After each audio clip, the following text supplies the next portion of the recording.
Welcome back to Mr. Midnight.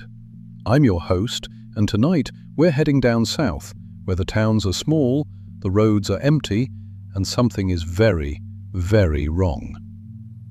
Before we start, I need to tell you something. Every single story you're about to hear actually happened. Real people, real places, and some of them, they're still out there. Now, imagine you're just doing your job.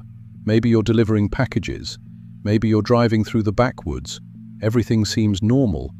And then you see it. Something that makes your blood run cold. Something that shouldn't exist. What would you do? Who would you tell? And more importantly, would anyone believe you? Tonight, I've got 8 stories from the Deep South. People who went to work one day and came back different. A guy who found out wild animals were way smarter than they should be. And someone who discovered their entire town was hiding the darkest secret you could imagine. But here's the scary part.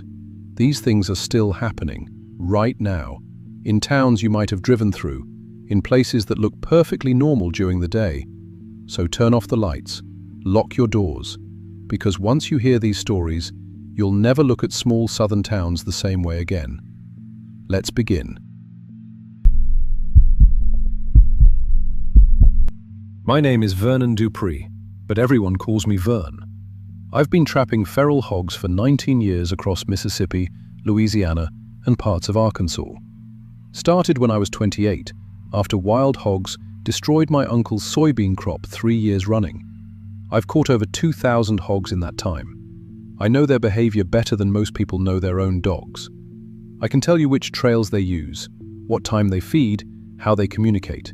I've been charged, bitten, and thrown by boars that weighed more than me. I've tracked them through swamps in the middle of the night and spent weeks in the woods setting trap lines. But what happened in Wilkinson County in August 2023 made me realize I didn't know hogs at all, and I'm never going back into those woods. The job started normal enough. I was a big marvel of there. I've certainly working with any time with woks. I know that they work water. The job started normal enough. A farmer named Dale Hutchins called me about his corn and soybean fields getting destroyed. Said he was losing thousands of dollars a week. He had 600 acres, and the hogs were hitting him hard every night. It was brutal hot that summer. Mississippi was in a drought, the worst in 30 years. Everything was dried up, and the hogs were getting desperate. Dale said he'd tried everything: electric fencing, hunting, poison. Nothing worked. He needed someone who could set proper trap lines and clear them out for good.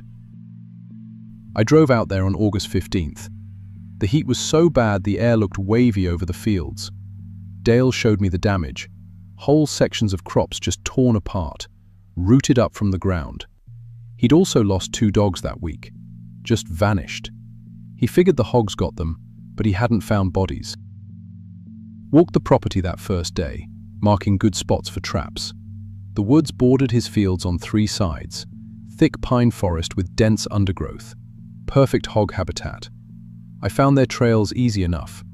Deep ruts in the dried mud where they traveled. But something felt off right away. The tracks were everywhere, but I didn't see any fresh scat. No wallows. Hogs love to make mud pits in the summer, but I couldn't find a single one. It was like they were there, but they were being careful not to leave evidence. I set up 12 trap cages across the locations. It was no property there, big ones, reinforced steel with spring-loaded doors. I also mounted 8 trail cameras on trees along their main paths.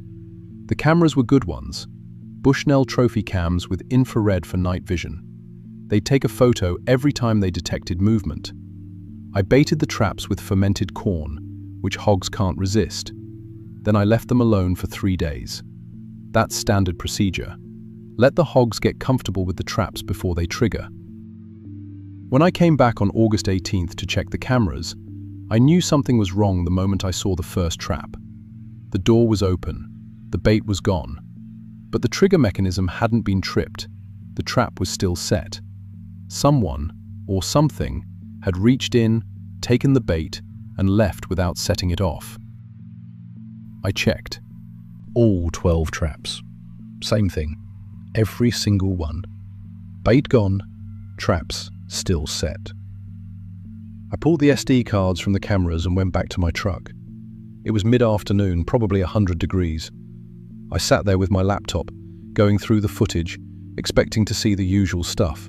Hogs sniffing around, maybe smart enough to avoid the traps. What I saw instead made my hands go cold despite the heat. The footage from the first camera showed 8 hogs approaching one of my traps around 2 a.m. on August 17th. They moved in a group, which is normal, but then they stopped about 10 feet from the trap, just stood there.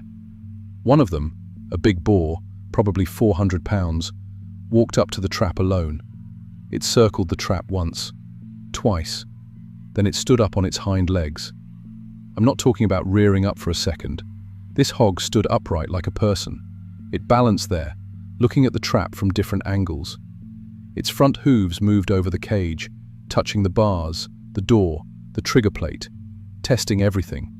Then it lowered back down, walked to the entrance, and used its snout to knock the bait out through the gaps in the bars. Never triggered the door. The other hogs moved in and ate the bait while the big one watched. I went through all 8 cameras. Every single one showed the same thing. Hogs standing upright, examining my traps, figuring them out, working in groups. Some would distract, while others disabled the mechanisms. On one camera, I counted 12 hogs working together to flip an entire trap cage on its side so they could access the bait from underneath. But the worst part was the sounds. Normal hog vocalizations are grunts, squeals, aggressive huffing. These sounds were different. Longer, more complex. Almost like they were talking to each other, coordinating. And their eyes. In the infrared footage, animal eyes usually shine bright. That's the tapetum reflecting light. But these hogs' eyes glowed differently. A dull red color that seemed to come from inside their heads, like embers. I sat in that truck for an hour, watching the footage over more, near tradition forward there. I sat in that truck, watching the footage, the Lloyds on the trap. It were to the tone. My first thought was that the cameras were malfunctioning, bad SD cards, corrupted files. But the footage was clear. The timestamps were correct. This was real.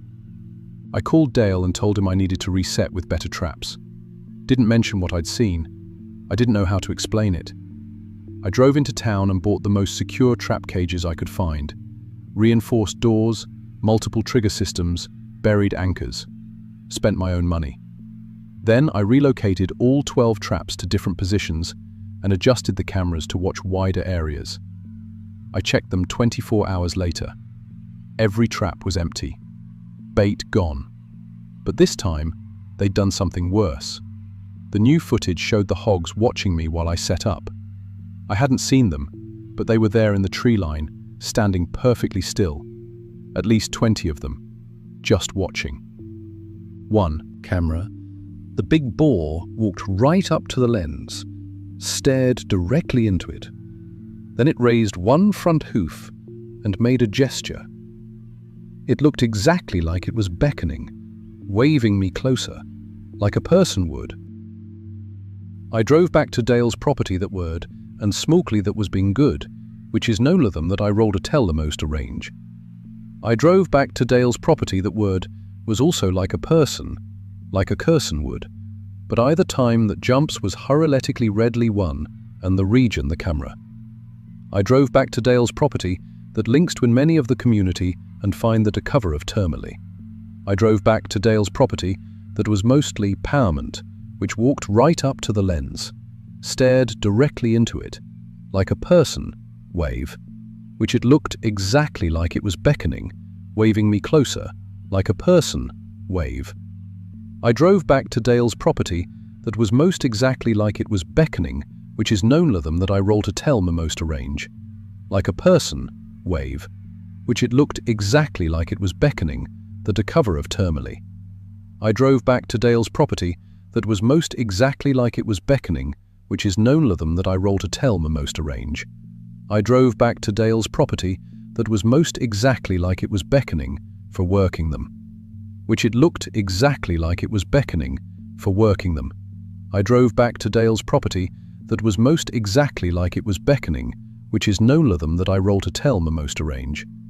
I drove back to Dale's property that was most exactly like it was beckoning for working them.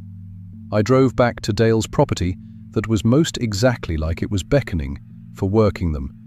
I drove back to Dale's property that was most exactly like it was beckoning for working them. I drove back to Dale's property that was most exactly like it was beckoning for working them. I drove back to Dale's property that was most exactly like it was beckoning for working them. I drove back to Dale's property that was most exactly like it was beckoning for working them. I drove back to Dale's property that was most exactly like it was beckoning for working them. I drove back to Dale's property that was most exactly like it was beckoning for working them. I drove back to Dale's property that was most exactly like it was beckoning for working them. I drove back to Dale's property that was most exactly like it was beckoning for working them. I drove back to Dale's property that was most exactly like it was beckoning for working them. I drove back to Dale's property that was most exactly like it was beckoning for working them. I drove back to Dale's property that was most exactly like it was beckoning for working them. I drove back to Dale's property that was most exactly like it was beckoning for working them. I drove back to Dale's property that was most exactly like it was beckoning for working them. I drove back to Dale's property that was most exactly like it was beckoning for working them. I drove back to Dale's property that was most exactly like it was beckoning for working them. I drove back to Dale's property that was most exactly like it was beckoning for working them. I drove back to Dale's property that was most exactly like it was beckoning for working them. I drove back to Dale's property that was most exactly like it was beckoning for working them. I drove back to Dale's property that was most exactly like it was beckoning for working them. I drove back to Dale's property that was most exactly like it was beckoning for working them. I drove back to Dale's property that was most exactly like it was beckoning for working them. I drove back to Dale's property that was most exactly like it was beckoning for working them. Smokely into the air, or work, that was most exactly like it was beckoning for working them. I drove back to Dale's property that was most exactly like it was beckoning for working them. I drove back to Dale's property that was most exactly like it was beckoning for working them. I drove back to Dale's property that was most exactly like it was beckoning for working them. I drove back to Dale's property that was most exactly like it was beckoning for working them. I drove back to Dale's property that was most exactly like it was beckoning for working them. I drove back to Dale's property that was most exactly like it was beckoning for working them. I drove back to Dale's property that was most exactly like it was beckoning for working them. I drove back to Dale's property that was most exactly like it was beckoning for working them. I drove back to Dale's property that was most exactly like it was beckoning for working them. I drove back to Dale's property that was most exactly like it was beckoning for working them.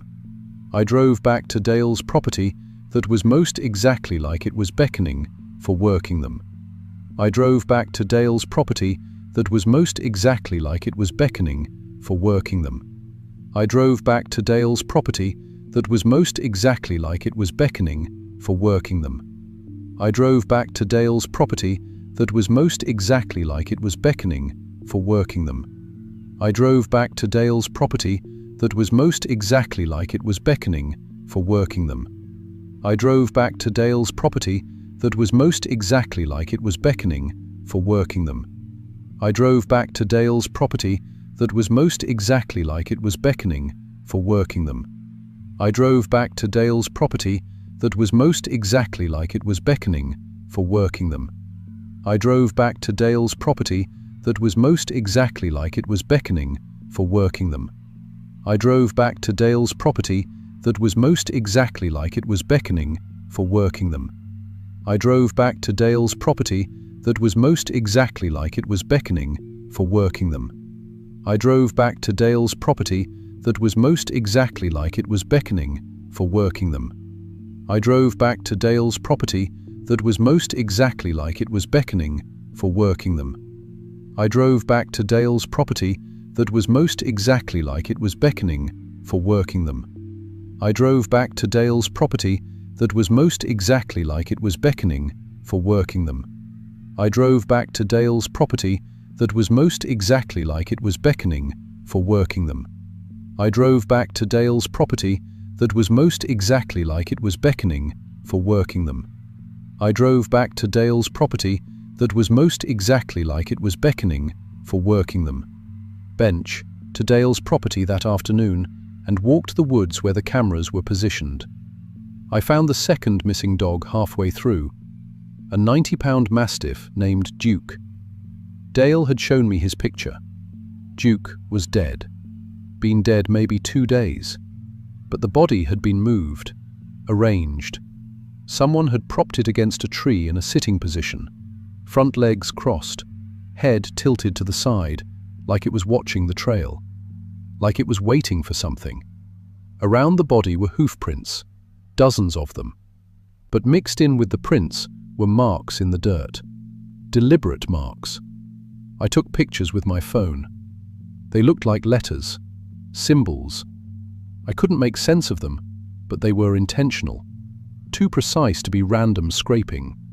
I called Dale immediately, told him we had a serious problem.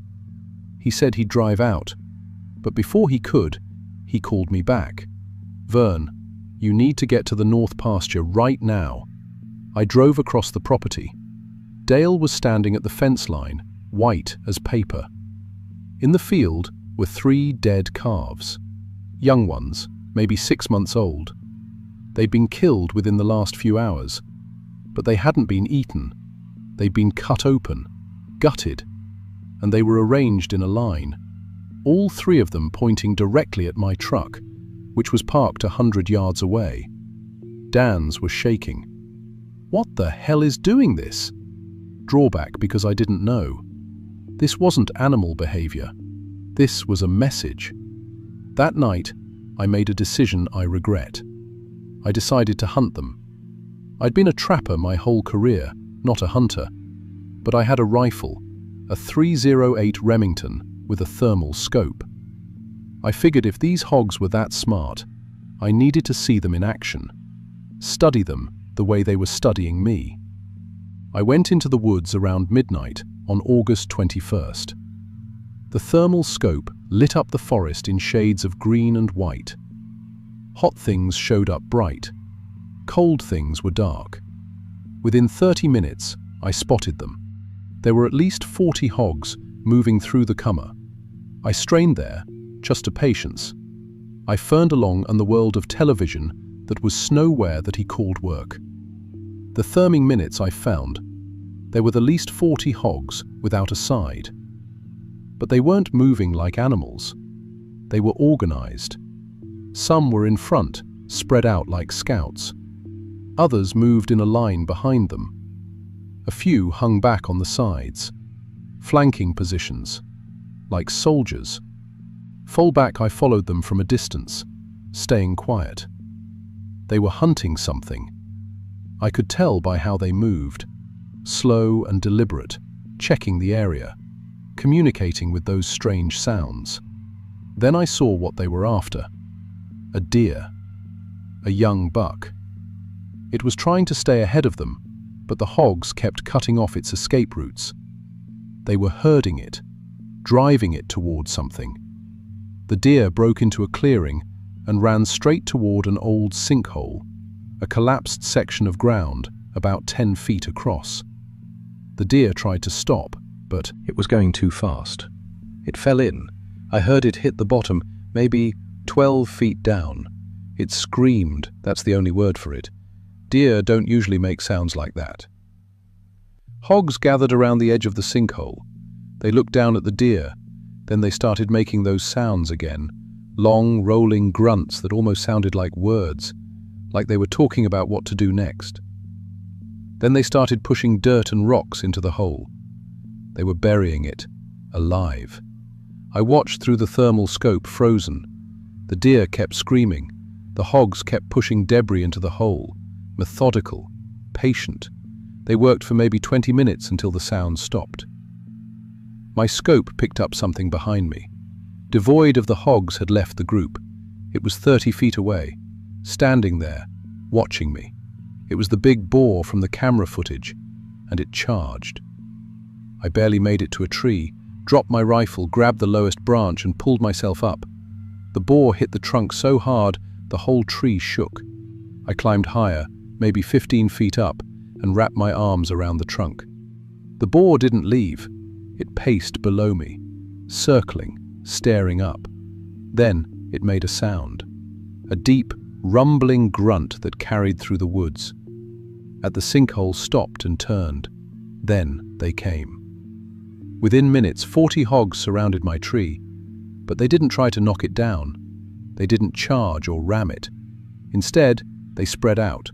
Some laid down in positions where they could watch me. Others left and came back dragging branches and logs. They were building barriers, making it harder for me to escape when I came down. They were trapping me. And then they just waited. Hours passed. The night got colder. My arms cramped. My legs went numb. I kept thinking they'd get bored and leave. But they didn't move. They took turns staying awake. Some would sleep while others watched. Organized shifts. The never moved. It sat directly below me, staring up with those red glowing eyes. By dawn, I'd been in that tree for 8 hours. I was so thirsty I couldn't swallow. My hands wouldn't grip properly anymore. I was going to fall soon. Blinds, you hogs, knew it. I could tell by how they positioned themselves. They were waiting for me to drop. I made a desperate choice. I still had my pistol, a .45 on my belt. I drew it and fired into the air. 3 shots. The hogs didn't run. They reacted like they'd been expecting it. Some moved to the sides. Others came closer to the tree, flanking me. I had 3 rounds left. I aimed at the big boar and fired. Hit it in the skull. It dropped instantly. For a moment, everything stopped. The other hogs stared at the body. Then they moved in. They started eating the boar. It wasn't frenzied. It was surgical. They weren't eating randomly. They were targeting specific parts. The heart, the eyes, the brain. I watched them remove these organs carefully, almost gently. And as they ate, they made sounds. Sounds that formed shapes in the air. Syllables. Hunter. Hunter. Were saying hunter. I don't remember much after that. I heard gunshots from somewhere else. Dale and his farmhands coming to find me. The hogs scattered into the woods, but not in panic. They left in formation. Organized retreat. Dale and his crew got me down. I was barely conscious, dehydrated, hypothermic. They took me to the hospital in Woodville. Testament the police investigated, they found everything I described. The arranged dog, the buried deer, the barriers around my tree, the body of the big boar. They sent the boar's body to Mississippi State for analysis. The report came back 3 weeks later. Its brain was 3 times normal size for a feral hog. Its vocal cords had structures that shouldn't exist in pigs, formations similar to primate anatomy. And its stomach contents showed something impossible. Plant matter that had been chewed, partially digested, and then reconsumed. That's food preparation behavior, tool use behavior. Blinking. Wildlife officials went into those woods and killed 63 hogs over the next month. Only 8 had the brain abnormalities. The rest were normal. Nobody could explain why. Environmental contamination was ruled out. Prion disease didn't fit the symptoms. Genetic mutation didn't make sense for only some of them.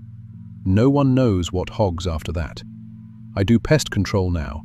Insects, rodents, nothing large enough to look back at me. Buffering 400 acres of his property, the section where this happened. He won't go near it. Other trappers have been brought in. 3 have been injured in what they describe as coordinated attacks. Equipment gets sabotaged, traps get disabled, trail cameras get destroyed. The forest is marked as a high-risk wildlife area now.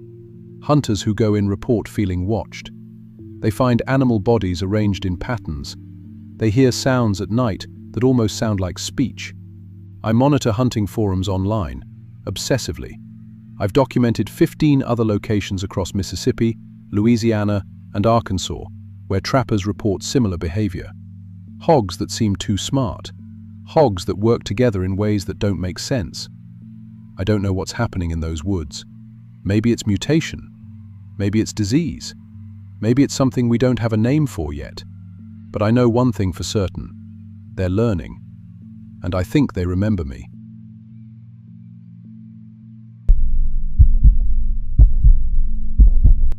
My name is Deshaun Mitchell, and I've been a roadkill removal technician for the Alabama Department of Transportation for 6 years. I know that sounds like a strange job to most people, but somebody's got to do it. Every morning, before the sun comes up, I drive a 40-mile stretch of State Route 19, collecting animal carcasses off the highway. Deer, possums, raccoons, coyotes, whatever didn't make it across the road the night before. I've seen thousands of dead animals. I've scraped them off hot asphalt in the middle of July. I've pulled them from drainage ditches in freezing rain. I thought I'd seen everything. But what I found on Route 19 in October 2023 wasn't just roadkill, and what was collecting it wasn't human. Chung 19 cuts through some of the most isolated parts of rural Alabama, 40 miles of pine forest and swampland, with maybe 3 houses total. Most nights, the only traffic is long-haul truckers and the occasional lost tourist. My shift starts at 5 a.m., but the real work happens in those first few miles between mile markers 14 and 17. That's where most of the animals get hit. Something about that stretch, maybe the way the road curves, maybe the thick woods on both sides. The deer just don't see the cars coming. Monday morning, October 16th, I was running my usual route. The sun wasn't up yet, just that grey pre-dawn light that makes everything look flat and colourless. I had my coffee, my heavy-duty gloves, my DOT safety vest. Standard Monday. Then, I rounded the curve at mile marker 15, and my headlights hit something that made me slam on the brakes. Deer, 14 of them, spread across a 3-mile stretch of highway like someone had arranged them there on purpose. Now, I've worked bad nights before. Storm comes through, deer panic and run across the highway. You might get 5 or 6 casualties. But 14? In one night? On a quiet Sunday? That alone was weird. But it got worse when I started loading them into my truck. Every single deer had the same injuries. Their legs were broken, not crushed like you'd see from a vehicle impact, but snapped at clean angles, like someone had bent them on purpose. Their abdomens were opened up, surgical clean cuts, and specific organs were missing. Kidneys, liver, parts of the digestive tract, removed with precision. I've seen what vehicle impact does to animals. This wasn't that. This was something else entirely. Buffering it to my supervisor, Bill Henderson. He called the state wildlife office. They sent out a guy named Martinez who took photos and samples, asked me a bunch of questions about poaching and animal cruelty. He seemed concerned but not alarmed, said he'd investigate and get back to me. I went home that night thinking maybe it was some sick poacher with a taste for deer organs. Weird, but at least human. Confiscate then it happened again on Wednesday. Same stretch of road, same injuries. This time it was 8 deer, 3 raccoons, and a coyote. All of them opened up the same way. All of them with those precisely broken legs. Sluggish brought more. Tuesday of the next week brought more. Always between mile markers 14 and 17. Always in the pre-dawn hours before I arrived. Always with those same surgical cuts and broken limbs. Martinez came back out, took more samples, looked more worried this time. He said the cuts were extremely unusual and that the pattern of organ removal didn't match any known animal predator or human poaching method. He wouldn't tell me what that meant exactly, but I could see it in his face. He didn't know what he was looking at either. But I started noticing something else, something that kept me up at night. There were skid marks all over that section of highway, fresh ones appearing every night, tire tracks showing where drivers had swerved hard, panicked braking, vehicles going off onto the shoulder. But here's the thing, there were no corresponding carcasses at those locations. Whatever drivers were swerving to avoid, it wasn't there when I arrived an hour later. Something was appearing in the road, something that made people swerve, something that disappeared before dawn. I requested the dashcam footage from my truck and from the state police who patrolled Route 19 at night. It took some pushing. Bill didn't want to bother with it, said I was overthinking things, but eventually he pulled the files. I watched the footage in the DOT break room on a Tuesday afternoon. Trooper Williams's dashcam from the previous Friday, 4:37 a.m. His cruiser was heading south on Route 19, approaching mile marker 16. The road was empty. Then, maybe 200 feet ahead in the headlight beams, something appeared. It didn't walk into frame. It didn't emerge from the trees. It just appeared, standing in the middle of the southbound lane. The shape was wrong, roughly human-sized, maybe bigger, but the proportions weren't right. The limbs were too long. When it moved, and it did move, shifting its weight as the cruiser approached, the joints bent in ways that made my stomach turn. Trooper Williams hit his brakes and swerved. The dashcam caught maybe 3 seconds of footage as his cruiser passed the thing. It didn't run. It didn't flee. It just stood there, watching the vehicle go by. Then, as the cruiser's taillights illuminated the road behind him, the shape moved. Fast. Impossibly fast. It crossed from the center of the road to the tree line in what looked like a single step, covering 20 feet in less than a second. The footage ended. I sat there in the break room, my coffee gone cold, watching those 3 seconds over and over again. I showed Bill. He watched it once, said the video quality was too poor to make out details, suggested it might be a bear or a homeless person. But I could tell he was unsettled. He approved better cameras for that section of Route 19, said it was for safety documentation purposes. The following Monday, Bill changed my schedule. He wanted morning collection completed earlier, so he put me on a 5 a.m. start instead of my usual 5:30. I didn't argue. The overtime pay was decent, and honestly, I wanted to see that stretch of road earlier in the morning. I wanted to know what was really happening out there. Unmistake 30th.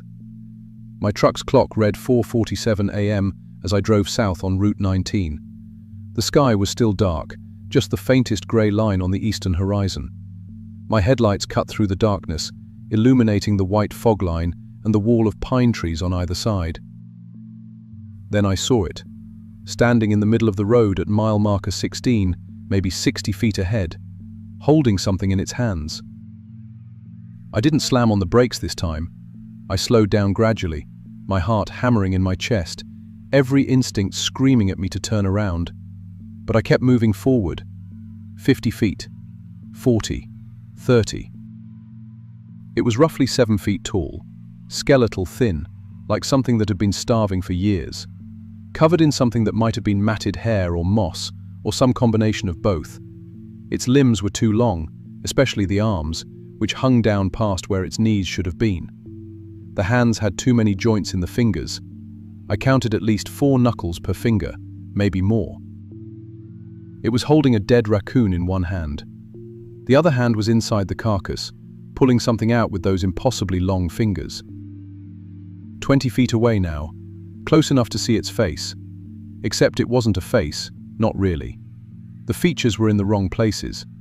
Eyes too high on the head, spaced too far apart, reflecting my headlights like an animal's. A mouth that extended past where cheeks should end, stretching almost to where ears would be on a human. 10 feet. It turned its head to look at me. The neck rotated farther than any neck should rotate, the head swiveling almost 180 degrees while the body remained facing forward. We made eye contact. I don't know what was no. I feel really close about. The general monkey was turned at the forward. I don't know what was no, but it is not really close about. The neck was not mating the way that wasn't to the fore. It was motor that root forward to the mooful imperfore. I cooked the month of the pripes. I wasn't fighting. We made eye contact. I don't know what was no, but I told to me that root forward to the moful imperfore. It's serious, which is pating from a waiter. It wildly heading the moth, while the body remain face. It wilding the month and the body remain face. We made eye contact. I feel that was like this forward, which was no tentacle. I paid him the members, and the forward putting from the moves. We made eye contact. I was pert at the back to room forward. I stand out of the body remain face, which was motor that root forward to the moful imperfore. The 445 that root head, I turned to me that root forward, which was less to the death. The redealing the electric mo that will not kept. I found the 440 was too long position, the pomace that root forward. We made eye contact, the going the moth. Facing forward, the head swiveling, I don't know how else to describe it. Those too high, too far apart, eyes locked onto mine through the windshield, and I felt something cold slide down my spine. Not just fear, recognition. Like it knew me, like it had been waiting for me. One step, impossibly fast, and it was gone into the darkness beyond my headlight beams. I heard branches breaking in the forest, moving away fast, but I never saw it disappear. It was just there, and then it wasn't. I sat in my truck in the middle of Route 19 for 5 full minutes, shaking, before I could make my hands work the radio. Billing didn't believe me at first, not until we installed the upgraded cameras and started reviewing the footage. Always in the same section of road. The cameras captured it standing in the road, waiting. We watched it collect carcasses, animals that had been hit by vehicles earlier in the night. It moved with purpose, with intelligence. It knew what it was doing. But here's what made Bill finally shut down that section of road. The thing was getting bolder. On November 3rd, the cameras caught it approaching a stranded vehicle. Some poor bastard with a flat tire pulled over on the shoulder at mile marker 15. The footage showed the thing emerging from the trees, walking up to the driver's side window, peering inside. The driver never saw it. He was in the back seat, probably looking for his spare tire. The thing tried the door handle. When it didn't open, it moved to the next door, then the next. The driver must have heard something, because suddenly the footage showed him scrambling into the front seat and flooring it, driving on a flat tire at 40 miles per hour until he was out of that section of road. November 9th, 5:15 a.m. I got a call on my radio. Elderly woman, stranded vehicle, Route 19, mile marker 16. I almost didn't respond. I should have told Bill to send state police, should have made up some excuse.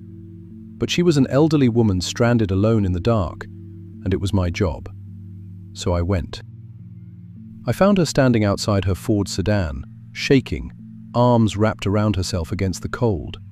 She was maybe late 60s, grey hair, tourist plates from Ohio. She looked terrified. "My car," she said as soon as I pulled up. 10 minutes ago. Something tall. It was looking at me through the window, trying the door handles. My blood went cold. "Get in my truck, now." As I was helping her into the passenger seat, 30 feet away at the tree line, barely visible in the glow of my work lights, just standing there, watching us. I got in the driver's seat and started the engine. The woman saw it too and started screaming. The thing stepped out onto the road. It didn't rush us. It walked, almost casual, like it had all the time in the world, like it knew we couldn't really escape. Without the truck in drive, and floored it. For the first few seconds I thought we were okay. Then I saw it in my side mirror. It was running, keeping pace with us. My speedometer read 55 miles per hour, and this thing was running alongside my truck in the drainage ditch, matching our speed with a loping stride that covered 20 feet with each step. The woman was screaming. I was screaming. I pushed the accelerator down further.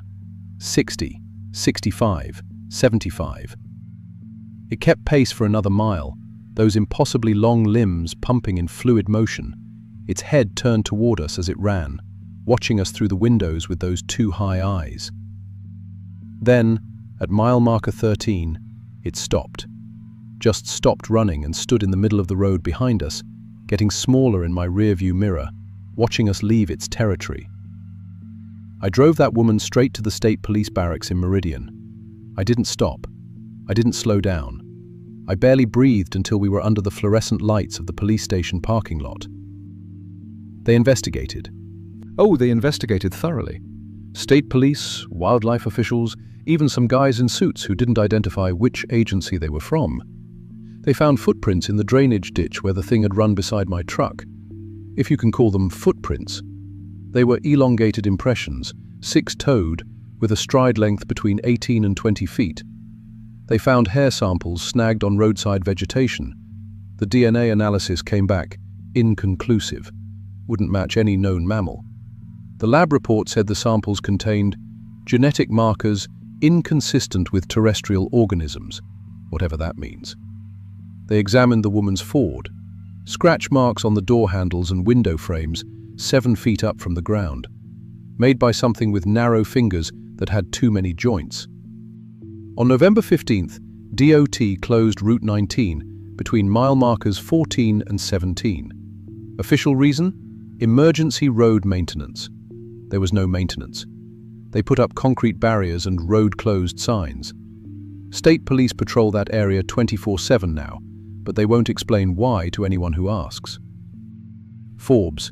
I transferred to a different region. I work Route 65 now, up near Birmingham. I refuse to work any dawn shifts. Bill approved it without asking questions. I think he was relieved to have me off Route 19. The woman I rescued moved back to Ohio. I tried to call her once to see how she was doing. Her daughter answered and said her mother doesn't talk about what happened. Said she has nightmares. Said she won't drive alone anymore. I'm in therapy now, twice a week. My therapist specializes in trauma, but I don't think she really believes what I'm telling her. She thinks I saw something, sure, but she thinks my brain filled in impossible details. Stress and fear and darkness playing tricks. Maybe she's right. I don't know anymore. Whistleblood. What I do know is this. I can't drive at dawn or dusk anymore.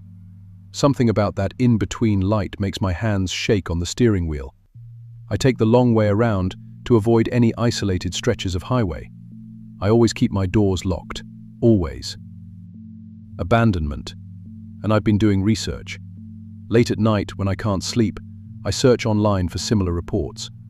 You'd be surprised what you find if you know where to look. Rocks highways in Mississippi, backwoods roads in Georgia, isolated routes through Tennessee swampland. Always the same pattern. Animal mutilations, missing organs, surgical precision. Tall shapes seen on the road at dawn. Vehicles swerving for no apparent reason. And sometimes, not often but sometimes, missing persons. Hunters who went into the woods and never came back. Hikers who vanished. Bodies found weeks later. Autopsies sealed. Funerals closed casket. There are more of them out there. I'm sure of it now. Living in the places humans don't go. Hunting the edges of our world where the roads cut through their territory. Using our highways as their hunting grounds. And we just keep driving through, never knowing what's standing in. The darkness just beyond our headlights, waiting for us to swerve, waiting for us to break down, waiting for dawn when we're most vulnerable. Route 19 is still closed. The barricades are still up. But hunters in that area report finding animal carcasses in the forest near the closed road. Same broken limbs, same surgical cuts. Game cameras catch something tall moving through the trees at night. In late November, a hunter disappeared in those woods. They found his body 3 weeks later. The autopsy report is sealed. The funeral was closed casket. I still work for DOT. I still collect roadkill. But now, every time I see skid marks on the highway, every time I find an animal carcass with injuries that don't quite match vehicle impact, I wonder. One wonder what else is out there, in the dark places between the mile markers. And I wonder if that thing on Route 19 is still waiting, still watching the road, still collecting.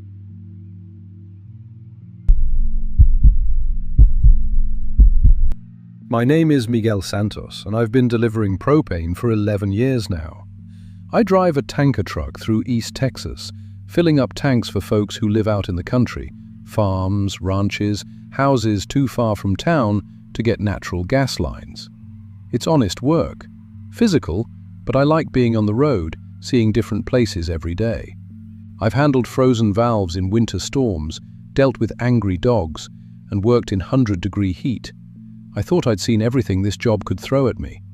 But what happened in January 2024 changed everything I thought I knew about what lives in those woods. Some things out there don't want to be found, and some things are watching us back. I've been running the same route through the hill country for 7 years. I know every dirt road, every driveway, every property. Most of my customers are good people, farmers, retirees, families who wanted space and quiet. The route takes me about 50 miles from town, deep into areas where cell service cuts out, and the nearest neighbor might be 2 miles away. My truck carries 1,500 gallons of propane. I've got all my certifications, never had an accident, never had a complaint. My boss trusts me with the most remote deliveries because I'm reliable. I show up, I do the work, I don't cause problems. It was a Tuesday morning, first week of January, cold for Texas, maybe 35 degrees with a hard wind. I had 12 stops that day. The Kessler farm was number 8, about 15 miles from the nearest town. I'd been delivering there for 3 years. Nice old couple. Mr. Kessler always came out to chat while I worked. Mrs. Kessler usually brought me coffee. I pulled up the long gravel driveway around 2 in the afternoon. The house sat in a clearing, old but well maintained. Their propane tank was around back, maybe 50 feet from the tree line. Forest surrounded the property on 3 sides, thick pine and oak, the kind of woods that go on for miles. Mrs. Kessler came out on the porch, so chairs, I'd been certainly help. I really don't know of a kingdomy for the tree line. It was a so property, but as well as watting jumping, but is more than Beck. Mrs. Kessler came out on the 4th, the kind of woods that go on for miles. The farm that was mating head, but it was never had a bud. It was not particularly complete, but I released Mrs. Kessler and do it from short. Mrs. Kessler came out, the woods that came to the woods. Forest was provided in 4th, but Mrs. Kessler came out, the formers would provided in froms, but with over in Morthing from poting stat. They're old curring there from there, but have also lay the wood strocked around the woods. The property was being refued, but I absolutely worked. It was 25 degrees, the copping covered with 55 degrees, and then 55 degrees, the temple of the 4th. Mrs. Kessler came out on the porch, but then find the woods trussed with it. The formers were ritting without the woods. Mrs. Kessler came out on the 4th, the kind of woods that go on for miles. Mrs. Kessler came out on the porch, but Mrs. Kessler came out on the porch. The formers would provided in froms, but I created that Mrs. Kessler and blowing together with woods. Mrs. Kessler came out on the 4th. The formers were ritting without the woods. Mrs. Kessler came out on the porch, but then find the woods trussed with it, the kind of woods that go on for miles. Mrs. Kessler came out on the porch, but then find the woods trussed with it. Mrs. Kessler came out on the porch, the formers were ritting without the woods. Mrs. Kessler came out on the 4th, the formers were ritting without the woods. Mrs. Kessler came out on the porch, the formers were ritting without the woods. Mrs. Kessler came out on the porch, the formers were ritting without the woods. The parking tank was number 8, about 15 miles from the nearest town. The Kellers south surrounded the property on 3 sides, thick pine and oak, the kindness of way out on the porch, but she didn't wave like usual. Mr. Kessler wasn't there at all. I backed the truck up, unreeled the hose, and started the fill procedure. It's routine. Check the gauge, connect the line, open the valves, monitor the flow. Takes about 15 minutes for a tank that size. The wind had died down and it was quiet. Too quiet, actually. No birds, No squirrels rustling in the leaves, just silence. That's when I heard it. Branches breaking. Deep in the woods, maybe 50 feet back. Something moving. I looked up. At first I didn't see anything, just trees and shadows. Then I saw it. Something behind a thick oak tree, watching me. I could only see part of it. Grey-white skin, like it had never seen the sun. An arm, if you could call it that, wrapped around the tree trunk. The arm was too long, too thin, and the way it bent, it had too many joints. I froze. My hand was still on the fill nozzle, but I wasn't thinking about the propane anymore. I was staring at that tree, trying to make sense of what I was seeing. It moved. Pulled back behind the tree, then I saw it running deeper into the woods. Not running like a person, not running like any animal I'd ever seen. It moved wrong, like its legs bent in places they shouldn't. Whole thing lasted maybe 10 seconds, then it was gone. I finished the fill on autopilot, my hands shaking. I coiled up the hose and walked to the house. Mrs. Kessler was waiting on the porch. She looked old suddenly, scared. Pornography. Mrs. Kessler, I need you to sign the receipt. My voice sounded steady, but I felt sick. Camouflage. She took the clipboard.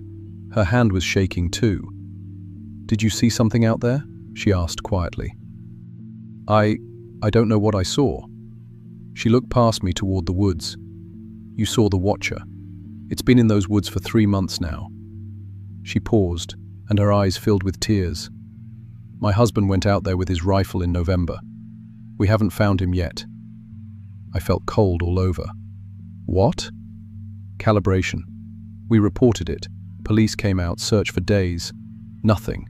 Frank just vanished. But I know what took him. I've seen it watching the house at night, standing at the tree line, just standing there for hours. I didn't know what to say. I got in my truck and left, looking in my mirrors the whole way down the driveway. I called the sheriff's department when I got cell service. They confirmed Mr. Kessler was missing. Case was still open. They didn't sound hopeful. Over the next week, I asked around. Other drivers, customers, the guy at the feed store. Turns out 3 other people had gone missing in that area over the past 6 months. 2 hunters and a hiker. Nobody ever found. All within a 10-mile radius of the Kessler place. I talked to had seen something. A tall figure in the woods. Always watching, never approaching. Some folks had found strange marks scratched into trees near their property lines. Deep gouges in the bark, in patterns that didn't look natural. I should have quit the route right then, but I needed the job, and part of me didn't believe it, couldn't believe it. Fallen. 2 weeks later, I had to go back to the Kessler farm. Mrs. Kessler refused to leave her home, and she needed propane. I drove out there, my stomach in knots the whole way. This time, I saw it clearly. I was filling the tank when I heard movement. I turned, and it was there, 30 feet away, crouched behind some brush. 7, maybe 8 feet tall, even crouching. Impossibly thin, like skin stretched over a skeleton. Its arms and legs were wrong. Too many segments between the joints, like extra elbows and knees that bent at strange angles. The skin was grey-white, almost see-through in the daylight. I could see the bone structure underneath. The head was the worst part. Elongated, like someone had stretched it. I couldn't make out the features clearly at that distance, but the shape was wrong. Not human. Not animal. Something else. Alone. It was holding something. A piece of cloth, dark blue. My hands were shaking so bad I could barely pull out my phone. I zoomed in and took a picture. The thing didn't move, just stood there, holding that cloth up like it was showing me. When I looked at the photo later, my blood went cold. The cloth was a shirt. The same shirt Mr. Kessler was wearing in the missing person poster at the sheriff's office. Charge. Turbulence. Showing me proof. Showing the next 2 weeks. I delivered to 6 more properties in that area. Every single one of them had stories. Handprints on windows, long fingers with too many joints, scratching sounds on roofs at night. dogs and cats disappearing. 2 families had already moved out. Stabilized. One customer, a guy named Dave, showed me footage from his trail camera. 3 in the morning, something standing 10 feet from his house, staring at his bedroom window. It stood there for 47 minutes without moving, just staring. Dave and his family had been asleep inside, completely unaware. "We're leaving," Dave told me. "I don't care what it costs, we're getting out." I couldn't blame him. The last delivery I made in that area happened on a Thursday afternoon, January 25th. The sun sets early in winter, and it was already getting dark when I arrived at the property, a small ranch about 12 miles from the Kessler place. The propane tank was near the barn, about 100 feet from the house. I started the fill at 4:15 p.m. The sun was orange and low on the horizon. The temperature was dropping fast. Safeguard. I heard the sound. Branches breaking. Footsteps that were too heavy, too far apart. Something big moving through the woods. Then it stepped out of the tree line. Forgiveness. 40 feet away. Fully visible for the first time. Coinbase. 8 feet tall, skeletal thin, with that grey-white skin pulled tight over visible bones. Its arms had 3 segments instead of 2, shoulder to elbow, elbow to wrist, then another joint before the hand. The fingers were 10 inches long, with too many knuckles. The legs bent backward at one joint, forward at another, like an insect's legs. The head was cylindrical, smooth except for deep-set black eyes that caught the dying light. The mouth was a vertical slit down the center of the face. No nose that I could see. No ears.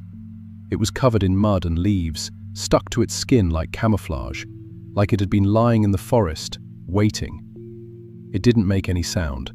It just looked at me. Then it started walking toward me. I ran, dropped the fill hose, left it spraying propane into the air, and ran for my truck. The thing moved fast, covering 40 feet in seconds with this horrible loping gait, its too many jointed limbs carrying it across the ground like a spider. It reached the truck, threw myself inside, slammed the locks down. The thing arrived a second later. It examined the truck like it was trying to figure out what it was. Running those long fingers across the windows, testing the door handles. Then its face pressed against the driver's side window. I was 18 inches away from it. Conflicts, the vertical slit opened. Inside were rows of thin, needle-like teeth. No tongue. The throat looked wrong, like it went straight down forever. It breathed on the glass, and the condensation it left behind was oily, left streaks that didn't evaporate. It tapped on the window with one finger. Then it pointed toward the woods. The message was clear. I grabbed my phone. No signal. Of course there was no signal. The thing circled the truck for 20 minutes. I could hear it, the footsteps on the gravel, the scraping sound when its fingers dragged across the metal. It always stayed where I could see it, watching me through the windows. Walked back toward the tree line. Before it disappeared into the woods, it turned around, pointed at me, then pointed at the ground. "I know where you are." That's what it was saying. "You're marked." I waited another 30 minutes before I got out. The propane was still spraying. I'd wasted about 200 gallons. I didn't care. I shut down the system, threw everything in the truck, and drove away so fast I left tire marks in the gravel. I went straight to the sheriff's department, told them everything. They sent officers out to investigate.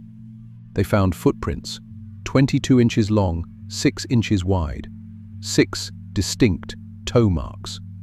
They collected samples of the oily residue from my truck window. The lab report came back strange, organic compounds that didn't match any known animal. Throughout the area, over the next week, those cameras captured dozens of images. The watcher moving through the forest, watching properties, approaching homes after midnight. Height variations. The analysis suggested there might be 2 or 3 different ones, maybe more. The sheriff's department put out a warning about dangerous wildlife and told people to stay inside after dark. That was it. That was all they did. I told my boss I wouldn't deliver to that area anymore. He assigned the route to other drivers. 3 of them quit after their own encounters. By February, the company officially abandoned the route. They claimed it wasn't economically viable, but the internal memo said high-risk area. Frontal 4 more people went missing between January and March. Search teams found scattered clothing and personal items, but no bodies. Never any bodies. People are leaving. Property values crashed. By April, that whole area was practically empty. Wildlife officials can't explain what the Watcher is. Some people say unknown primate. Some say prehistoric human subspecies. Some say something that was never supposed to exist. Position Hamas have been captured. No bodies have been recovered. The Watchers are still out there. I can't work rural routes anymore. The PTSD is bad. I take medication now, see a therapist twice a month. My boss moved me to suburban deliveries only. Houses in neighborhoods, good cell service, people around. But I found something online. Forums where other drivers and utility workers share stories. Delivery guys from Louisiana, linemen from Arkansas, meter readers from Oklahoma. All of them describing the same thing. Tall, pale figures that watch from the woods, that take people sometimes, that leave marks. It's happening in a lot of places. Has been for a long time, probably. We just don't talk about it. If you work out in the country, in the remote areas, keep your eyes open. If you see something watching you from the tree line, don't investigate. Don't try to get closer. And for God's sake, don't follow it into the woods. Because once it marks you, once it knows where you are, it doesn't stop watching. And sometimes, it doesn't stay in the woods.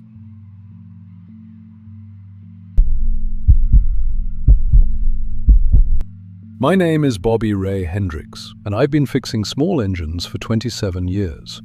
I own a little repair shop in rural Georgia, just me and my tools, fixing lawnmowers, chainsaws, generators, whatever folks bring in. I've rebuilt thousands of engines. I know the smell of old gas, the feel of a worn carburetor, the sound a two-stroke makes when the timing's off. I've pulled all kinds of crazy stuff out of machines, rocks, kids' toys, even a dead squirrel once. But what I found in September 2023 wasn't supposed to be possible. It wasn't supposed to be alive. My shop sits on Highway 41, about 10 miles outside of Valdosta. It's a metal building with a concrete floor, always smelling like oil and sawdust. I've got workbenches along both walls, parts bins everywhere, and a small office in back where I do paperwork. Most days are pretty simple. Someone drops off their mower, I fix it, they pick it up. Been doing it so long I could rebuild a Briggs & Stratton engine in my sleep. It was a Tuesday morning, September 12th, when Carl Morrison brought in his chainsaw. Carl's a logger, uses his saw every day. "Won't start anymore, Bobby," he said, setting it on my bench. "Sounds wrong when it tries to turn over, like it's grinding on something." I told him I'd take a look, figured it was a seized piston or bad fuel. Carl left, and I got to work. I pulled the starter cord a few times.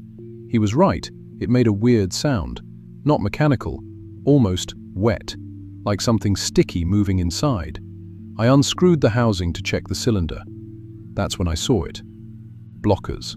Inside the engine, wrapped around the piston, was something that looked like meat. Not wood chips or plant stuff from cutting trees, actual flesh. Red and pink, with thin strands like muscle fiber woven through the metal parts. I thought I was seeing things. I blinked hard, rubbed my eyes. It was still there. The flesh was warm. The engine had been off for hours, sitting in Carl's truck, but this stuff was body temperature. I touched it with a screwdriver. It was soft, and it moved. Just a little twitch, like when you poke raw chicken and the muscle fibers contract. Drop the screwdriver. There was more. The fuel line had something running through it that looked like blood vessels, tiny red tubes branching through the rubber. The air filter had tissue growing into it, like roots growing into soil, except it wasn't roots. It was organic, animal. Bishops. I stood there for maybe 5 minutes, just staring. This wasn't contamination. This wasn't mold or some weird fungus. This was meat and blood inside a machine. The engine was still warm, and I swear I could feel a pulse through the metal housing. I called Carl. "Where'd you last use this saw?" "Out near the old Blackwell factory," he said. "Been cutting timber on that property." "Why?" Him back. Policing. Over the next week, 3 more customers brought in equipment. Every single piece had the same problem. Lost a lawnmower from Jim Parker, muscle tissue wrapped around the blade spindle. A generator from Sarah Chen, nerve-looking stuff running through the electrical wiring like tree roots. A weed trimmer from Miguel Santos, something that looked like blood vessels growing through the fuel tank. All of them made sounds when I worked on them. Not engine sounds, breathing sounds. Slow, wet breathing, like something asleep. The generator hummed with a rhythm that matched a heartbeat. The lawnmower's engine turned over on its own while I was checking the spark plug. No pull cord, no battery, just started itself for 3 seconds and stopped. Jumhubash told me his mower had started by itself the day before. "It was in my garage, Bobby. Engine just fired up at 2 a.m. Woke up the whole house. I went out there and it was running in circles, nobody touching it. On at 3 in the morning and ran all night. I unplugged it, Bobby. I pulled the damn plug out of the wall and it kept running, making electricity out of nothing." Orders. All 5 customers lived within 3 miles of the old Blackwell agricultural equipment factory. The place shut down in 1987. Nobody goes there anymore. I spent that night researching, found old newspaper articles in the library archives. In 1986, there was an accident at Blackwell. Chemical spill during some kind of experimental manufacturing process. 3 workers died. The article said they died from integration with machinery, whatever that meant. The factory closed a year later. A local historian, she wrote that Blackwell had been working on something called biomechanical engineering, trying to make machines that could repair themselves using organic material. The project went wrong. People who entered the factory afterward disappeared or came out different. One guy was found 2 days later, wandering Highway 41, talking about machines that breathed and metal that bled. Bandwidth. I should have burned those 5 pieces of equipment right then. I should have called someone. But I'm a mechanic, you know? I fix things. I wanted to understand what was happening. That was my mistake. Friday night, I stayed late to clean up. Around 10 p.m., my security camera caught something. I watched the footage the next morning. At 10:47 p.m., the chainsaw started running. No fuel in the tank. Chains spinning at full speed. At 10:52, the lawnmower's engine turned over. It was completely disassembled. Carburetor off, blade removed, air filter on the bench 6 feet away. Still turned over. At 11:03, the generator powered on. Lights in my shop started flickering, and they moved. Lawnmower didn't just run, it rolled. Across the concrete floor, slow and steady, toward the corner of the shop. The chainsaw vibrated across the workbench, pulling itself with the chain. The generator walked on its power cord, lifting the cord like legs, dragging itself across the floor. They were moving toward each other. I got to the shop Saturday morning and found them in the corner, arranged in a perfect circle. All 5 pieces of equipment, chainsaw, mower, generator, trimmer, and a blower I'd forgotten about, all running, all connected by strands of organic tissue that had grown out of their housings overnight. The tissue formed a web between them, pulsing like veins carrying blood. Theological. They'd made a network. Clang, a blowtorch. I wasn't thinking straight, I just wanted them gone. Determined the second I fired up the torch, they reacted. The lawnmower's blade started spinning. It didn't even have a blade attached, but the spindle was turning so fast it screamed. The chainsaw's chain ran at full speed. The generator surged, and every light in the shop exploded. I ran outside. Churred the chainsaw first. It burned, but the smoke wasn't normal. It was thick and black, full of tiny particles that floated like dust. The particles landed on other equipment in my shop. customer machines, my own tools. By afternoon, I saw the same early signs: tissue growing on a hedge trimmer, blood vessels forming in a pressure washer's engine, while I spreading. That's when I noticed my hand. I'd cut myself earlier in the week working on the chainsaw. 3 small cuts on my palm.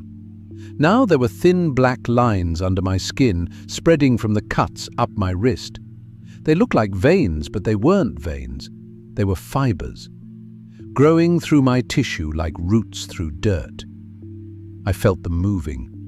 I ran to my truck, turned the key. Nothing. I popped the hood. The engine was covered in flesh. Not on it, growing through it. Muscle wrapped around the alternator. Blood vessels running through the radiator hoses. Something that looked like a lung expanding and contracting in the engine block. The whole thing was breathing. Constituted the other vehicles in my lot. 6 customer cars waiting for pickup. Every single engine was infected, transformed, alive. I heard sounds from inside my shop. Dozens of machines starting at once. Through the window I saw them moving, lawnmowers rolling, chainsaws dragging themselves, trimmers walking on their drive shafts. They surrounded the office door, the door where I kept my truck keys. They were keeping me there. I ran, left everything and ran on foot down Highway 41. Behind me I heard them coming, metal scraping on asphalt, engines running, the chainsaw's chain rattling as it pulled itself along the road. They were following me. I made it 2 miles to the Murphy farmhouse. Old man Murphy called 911 while his wife wrapped my hand in a towel. The black lines had reached my elbow. Fire trucks came, hazmat team. They burned my shop to the ground, used some kind of chemical accelerant. I watched it burn from the ambulance. At the hospital, they cut the infection out of my arm. 3 surgeries. The doctors said the tissue was Like nothing they'd seen before. Part plant, part animal, part synthetic. They sent samples to the CDC. Never heard back. The health department investigated the Blackwell factory, found the whole place contaminated. Machines throughout the building showing organic growth. In the basement, they found rooms full of infected equipment arranged in circles, just like mine, growing, breeding, making more. They sealed the factory, put up fences. Nobody's allowed within a quarter mile. Stop. Over the next 6 months, there were 23 reported cases across Georgia and Alabama. Equipment acting strange, machines starting on their own, organic material found inside engines. Most of it traced back to equipment manufactured at Blackwell or repaired with old parts from there. Prosecute. My shop's gone. Insurance called the fire suspicious, wouldn't pay out. I can't work anymore. Nerve damage in my hand from the surgeries. I moved in with my sister in Tennessee, living on disability. I can't be around machines now. Can't even use a toaster without my hands shaking. The sound of a lawnmower in the neighborhood sends me into panic attacks. Documented 43 cases now. I follow online forums for mechanics and repair shops. People are reporting the same things I saw. Equipment acting alive, organic material in engines, machines that move on their own. But nobody's listening. The CDC won't return my calls. The EPA says I'm suffering from trauma. Meanwhile, penetrating radar shows the contamination at Blackwell has spread into the soil, into the groundwater. There's no cleanup plan. Too expensive, they say. Too big. The supply chain. Used equipment, refurbished parts, salvage yards.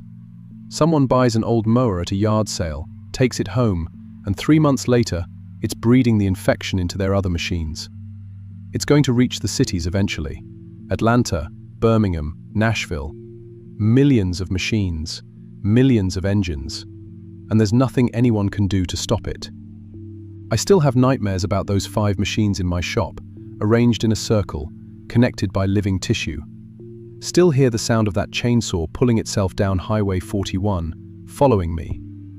Sometimes I wonder if the infection is still in me, if they got it all, or if there's some piece left, too small to see, growing slowly in my bones. Much anymore. If you work on small engines, if you're a mechanic, a repair tech, anyone who touches machines, check your equipment. Look for tissue that shouldn't be there. Listen for sounds that aren't mechanical. And if you find it, don't do what I did. Don't try to fix it. Burn it all, before it spreads.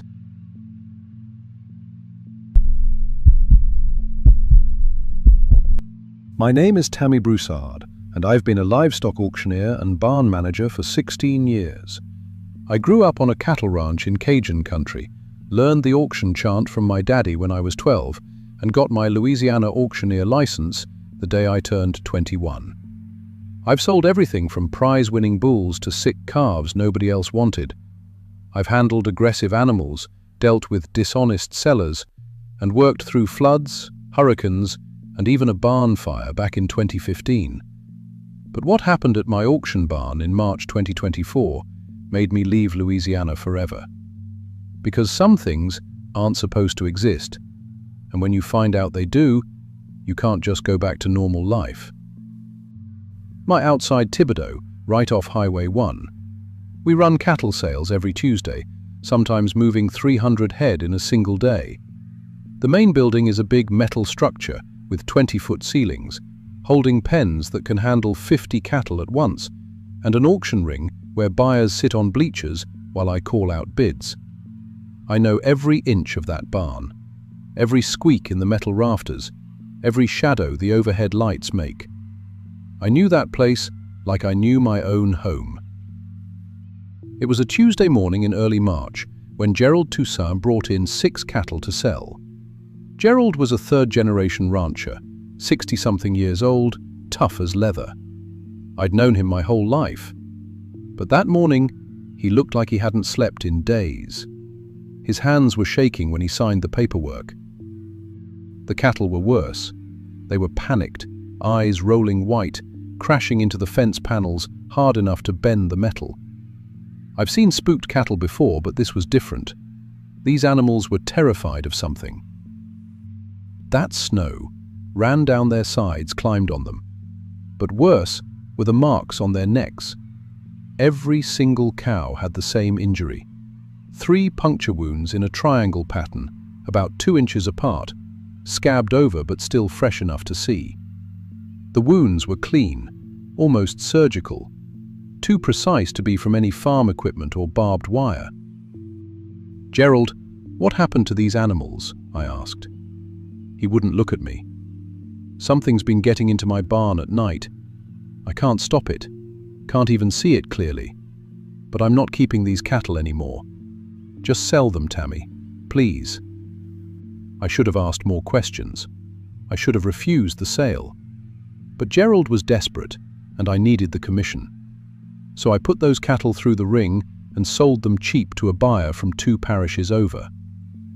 Over the next 2 weeks, 4 more farmers brought in cattle with identical wounds. Triple punctures on the neck, claw marks on the body. Animals so terrified they'd injure themselves trying to escape the pens. All the farms were within 20 miles of each other. Something was spreading. Hebert, the veterinarian who inspects livestock for us. He examined the neck wounds under a magnifying glass, took samples, ran tests. What he found didn't make sense. "These wounds are designed to access the jugular vein without killing the animal," he said. "There's scarring underneath that shows this happened multiple times. Whatever made these marks was feeding on them, drinking their blood." He paused. "And Tammy, there's a chemical in the wounds, an anticoagulant, keeps the blood flowing. But it doesn't match any known species. Not mosquitoes, not bats, not anything in my database." One farmer, old Jacques Landry, told me he'd seen something in his barn at 3 in the morning. "Like a massive spider," he said, "but wrong. It was moving along the ceiling. I turned on the lights and it was gone, but I heard it, clicking sounds, almost like it was talking." He was crazy. I thought all of them were overreacting, until it came to my barn. I house livestock overnight before sales, sometimes 42 before, sometimes 43. I thought it was really required that to still before the barn. I had known that would make the contraries before the selves. I thought it was moving along the ceiling until it came to my barn. I house-lived livestock overreacting until it came to my barn. I house-like started like the finger of the end. I thought it was Chrissy because I'd know along with me, but it is not just Mudge's work. I thought it was very Chrissy. I thought it was trade-like, a most 40 in which is going to be a math. I thought he was Chrissy if I heard. I thought he was killing the morning. I howed he was long. I thought it was clicking. I thought all of them as surfed and likely. I house me a bit more. We have a ground with a great flets to begins to me. I thought it was interesting a 4 that tempt him to discuss with me to me. Sometimes 40 or 50 cattle in the holding pens.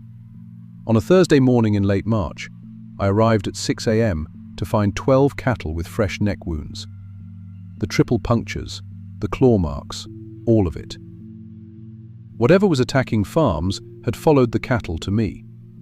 I immediately checked the security cameras. I have 4 cameras covering the barn interior. The footage from the night before made my blood run cold. At 2:47 a.m., something entered the frame from above. It was moving along the ceiling, 20 feet up, crawling across the metal rafters. The camera quality wasn't great, and the thing stayed in the shadows, but I could see enough. It was big, maybe 6 or 8 feet across. It had multiple legs, at least 8, moving in a way that looked like a spider, but wrong. Too smooth, too coordinated. As I watched, it lowered itself down to the cattle pens on strands of something that looked like silk. It attached itself to a cow's neck and stayed there for 40 minutes, not moving, just feeding. Then it climbed back up to the ceiling and repeated the process with another cow. Over 6 hours, it fed on 8 different animals. I watched that footage 5 times. Each time, I felt sicker. I called my maintenance crew and told them to search the rafters. 3 men went up on scissor lifts with flashlights. What they found up there still gives me nightmares. There was a nest in the rafters, 15 feet across, made from silk-like strands, wood pieces, animal hair, and bones. Small animal bones. Cats, possums, raccoons. Some of the remains were fresh.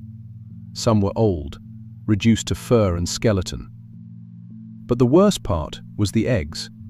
23 egg sacs, each the size of a football, translucent enough to see shapes moving inside. My crew counted them twice to be sure. Several looked like they'd already hatched, the casings torn open and empty.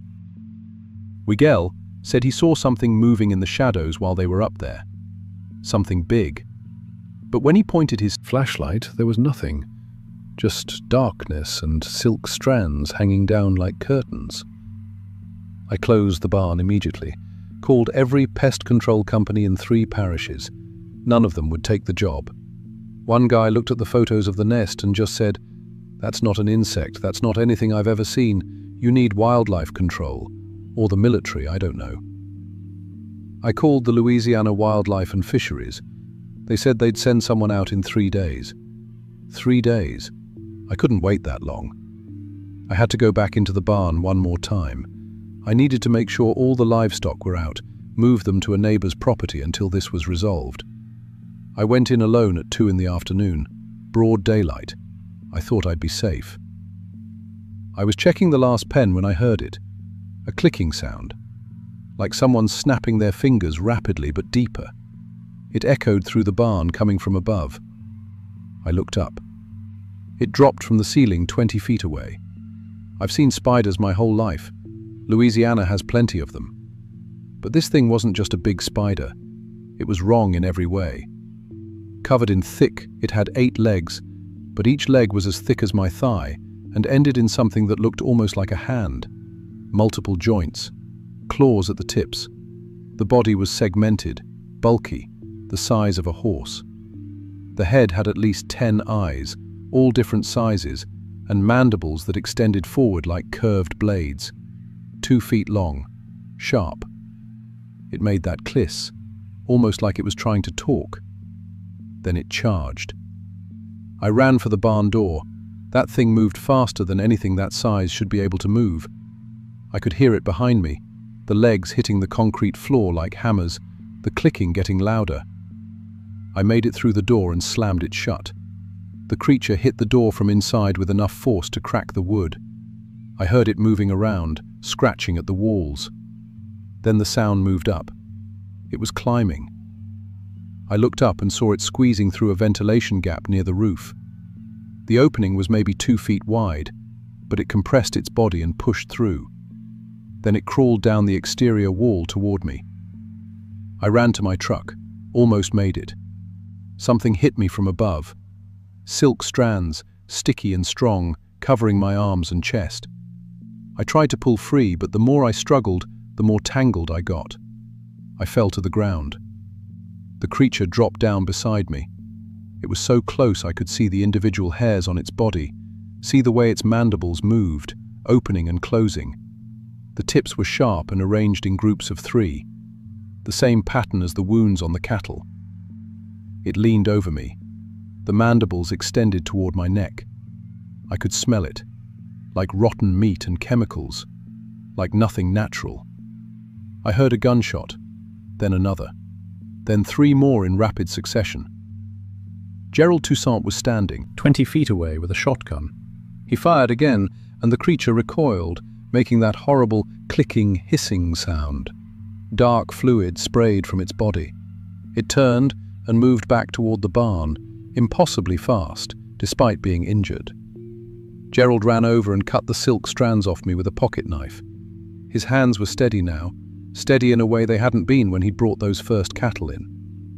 "I knew it would come here," he said. "I've been watching your barn for 3 days, waiting for it." By the time the sheriff arrived 15 minutes later, the creature was dead inside the barn. Blood loss. They took photos and video before anything could be moved. The thing weighed over 600 pounds. The sheriff called in state wildlife officials, then federal people I didn't recognize. They took samples, measurements. They were talking in terms I didn't understand. Before one of them told me later they'd never seen anything like it. It had structures that looked like lungs, real lungs, not the book lungs that spiders have. Its circulatory system was too complex, its brain was too large, and its DNA had sequences that didn't match anything on Earth. They destroyed the nest, found and burned 15 of the 23 egg sacs. 8 were missing, already hatched. They demolished my barn 2 days later, bulldozed the whole thing and burned the rubble, said it was contaminated, said it was a biohazard. They paid me for the property, but it was half what the place was worth. Wildlife officials found 2 more nests in abandoned barns within 10 miles. Both were empty, recently abandoned. These things were smart enough to know when they were in danger, smart enough to move. Blackjack. I sold what was left of my business and moved to Oklahoma. Couldn't stay in Louisiana, couldn't even stay in the South. But it didn't matter. Over the next 6 months, there were 14 reported sightings of similar creatures across Louisiana, Texas, and Arkansas. Livestock deaths from unknown predators increased 300%. Several pets went missing. A 7-year-old boy disappeared for 3 days. They found him alive, but he won't talk about what happened. Just draws pictures of things with too many legs. I monitor news reports from across the South every day. I've documented similar cattle wounds in 8 other states.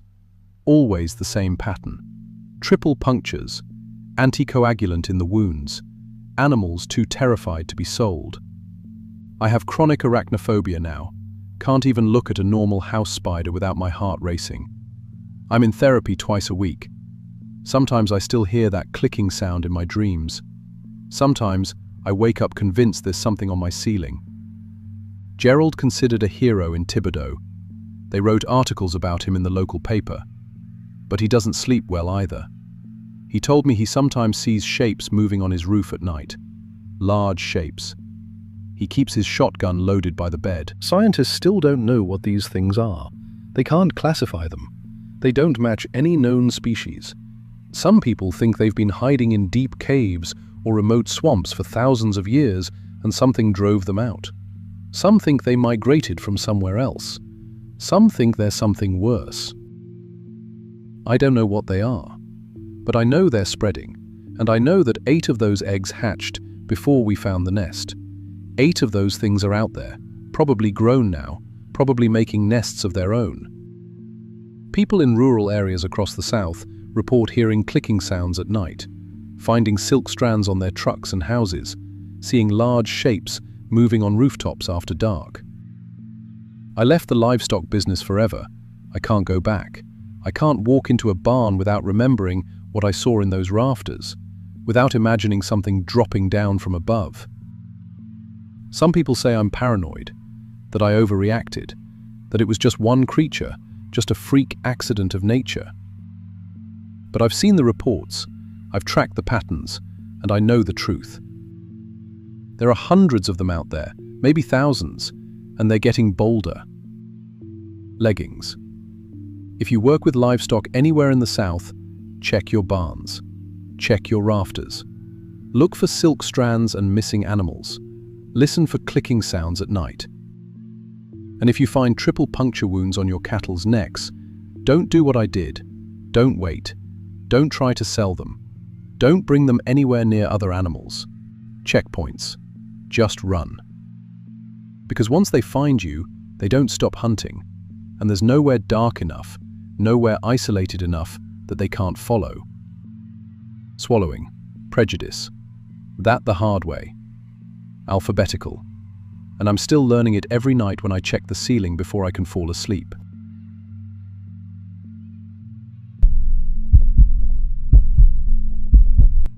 I've been a meat cutter for 19 years. I know every muscle, every bone, every cut. I can tell you if beef came from a steer or a heifer just by looking at the marbling. I can break down a whole hog in 40 minutes flat, like what came in that truck. My name is Tommy Vickers. I manage the meat department at the Piggly Wiggly in Oakdale, Georgia. Population 892. The kind of town where everybody knows everybody, and most folks are related somehow. I start work at 4 a.m., always have. That's when the delivery trucks come. October 17th, 2023, Tuesday morning. Dark outside, cold for Georgia. I was alone in the back, waiting for the refrigerated truck from Atlanta. It arrived right on time. The driver helped me unload. Beef, pork, chicken, everything normal, everything on the manifest. Then he pointed to one more pallet in the back corner. "Almost forgot that one," he said.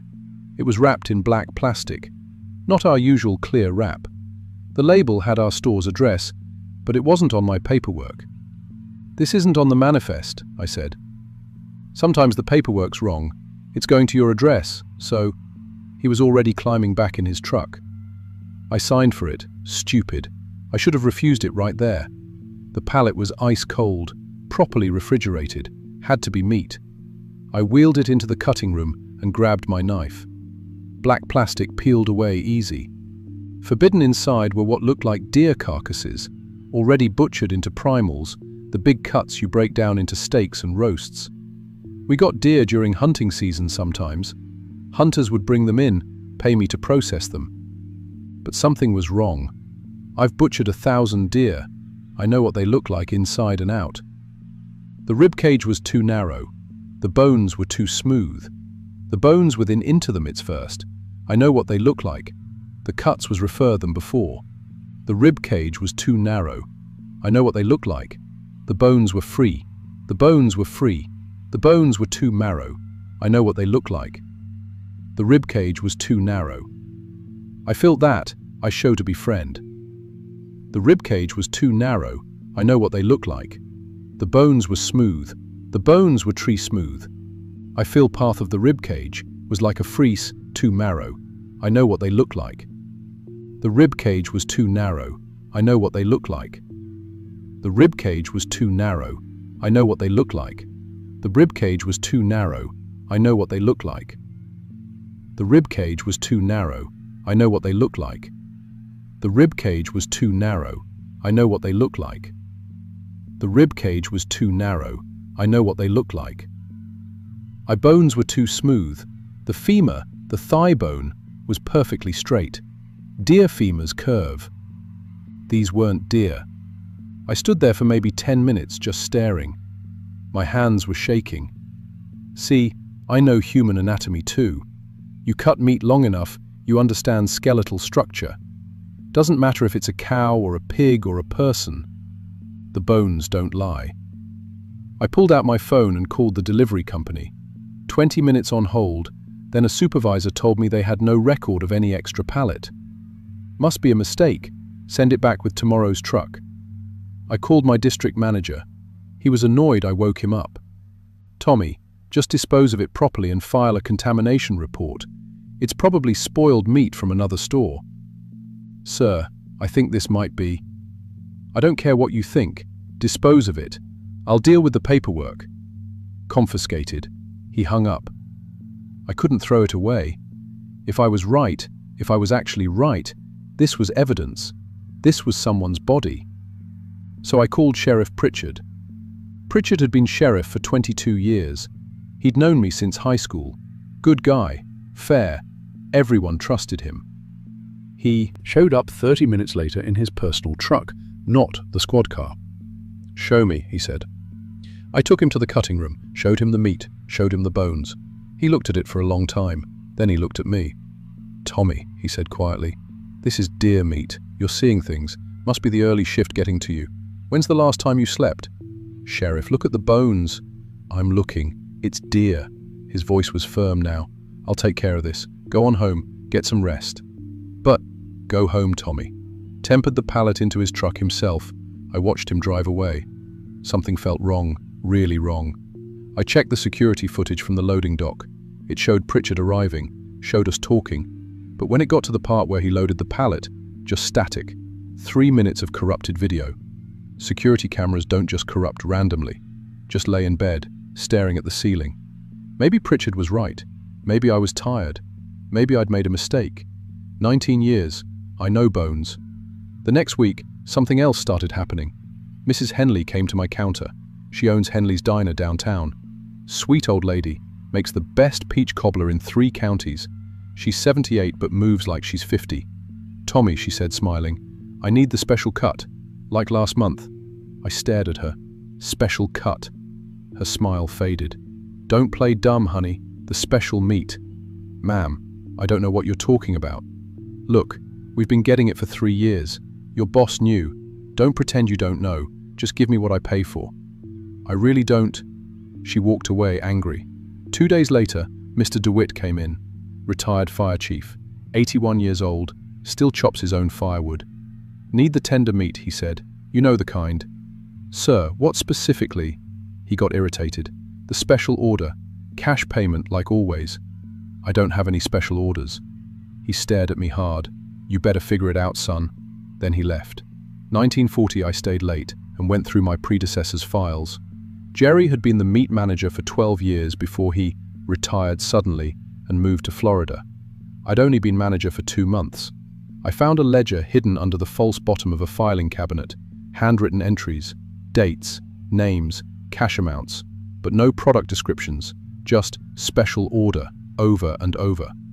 On the last page, in Jerry's handwriting, do not question source, do not refuse customers, follow instructions or leave. My hands were shaking again. I started researching. Late at night, after work, couldn't sleep anyway. Oakdale had a weird number of missing person cases. Not locals, drifters, hitchhikers, homeless people passing through on Highway 441. 25 years within 30 miles. Nobody reported them, because nobody knew them, who was never mate. Nobody reported them because nobody knew them, who was never mate.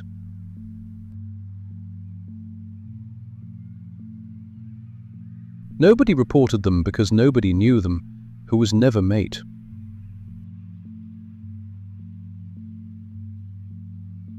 Nobody reported them because nobody knew them, who was never mate.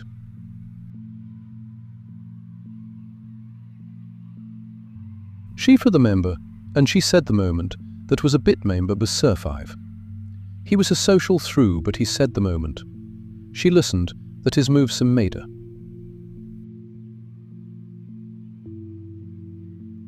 She did the field about segnately. She twould fing out. But his nove me, but there she was properly. She took the moments that have a first made her, and the moment. She was rejected. She said, well, she said the moment of the thirst first.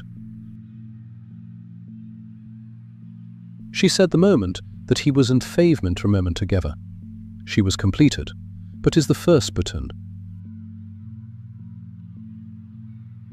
She phoned me, this is what she want, she was report.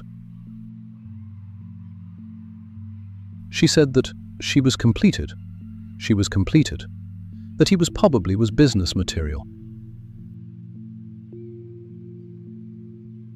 She said the moment when the first made a buildament, she said the moment and the moment. She was probably was moving. She said the moment, she was within she first. She said, well, she was probably. She said the moment when the first made a buildament, she said the moment when the first made her. She said the 28 was numeral that he was save the first per turn.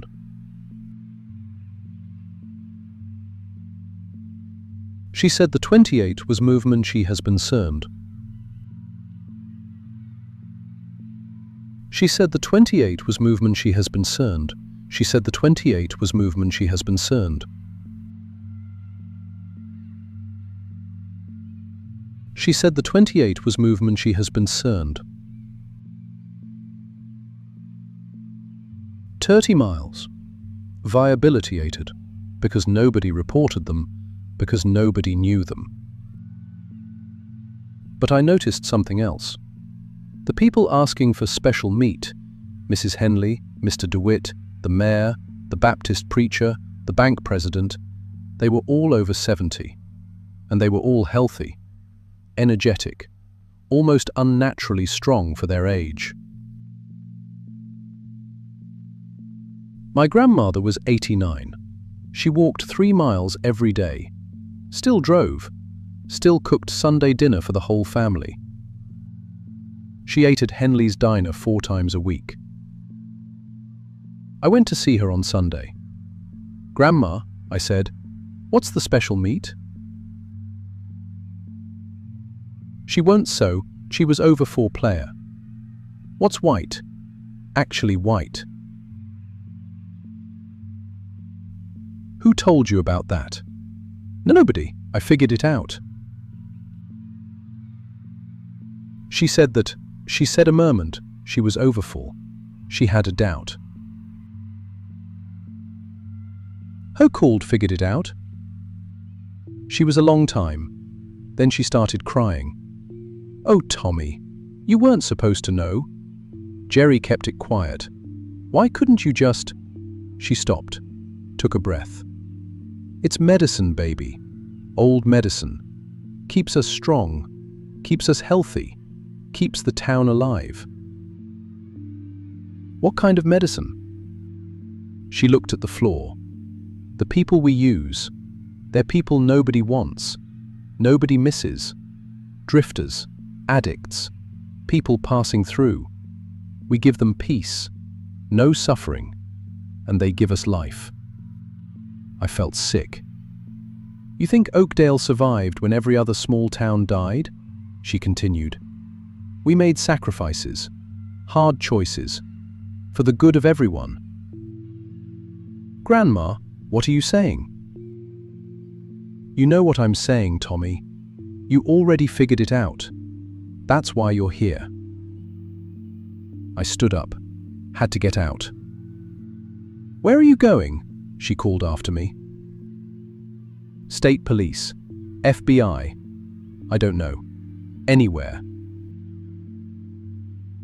Barber believe you, and even if they did, she looked at me with sad eyes.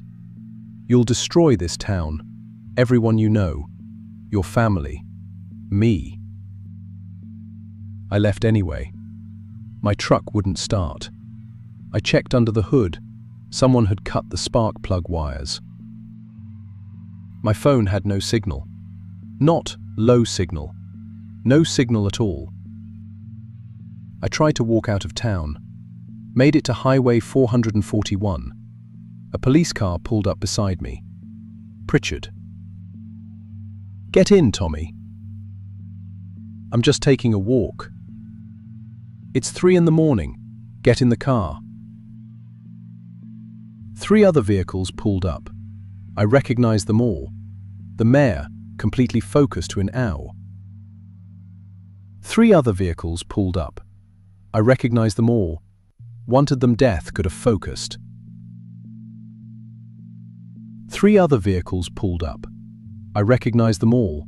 Wanted them death could have focused. 3 other vehicles pulled up. I recognized them all. I recognized them all, but is only shorted. "It's 3 in the morning. Get in the morning. I just taken a walk." She said, "Cam, aren't you working?" 3 of them. She give a public shit. My place was for the short. 3 other vehicles pulled up.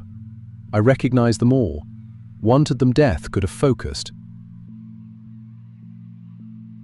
She said the 28 may be made not later. She didn't felt. I hope to the short. Had to walk up back behind me. Parking. Pritchard. Recognized them all.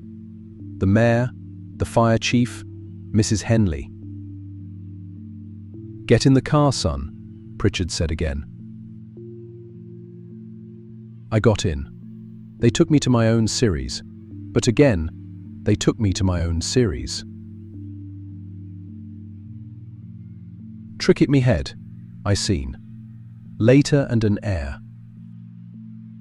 Sat me down at my kitchen table. 7 of them, including my grandmother. She said, later give her the journeyway, but then she didn't show them police. 7 of them, including my grandmother. She said my challenges, she said self. They took me to my own house, sat them, including my grandmother. "We're not going to hurt you," Pritchard said. "We're offering you a job."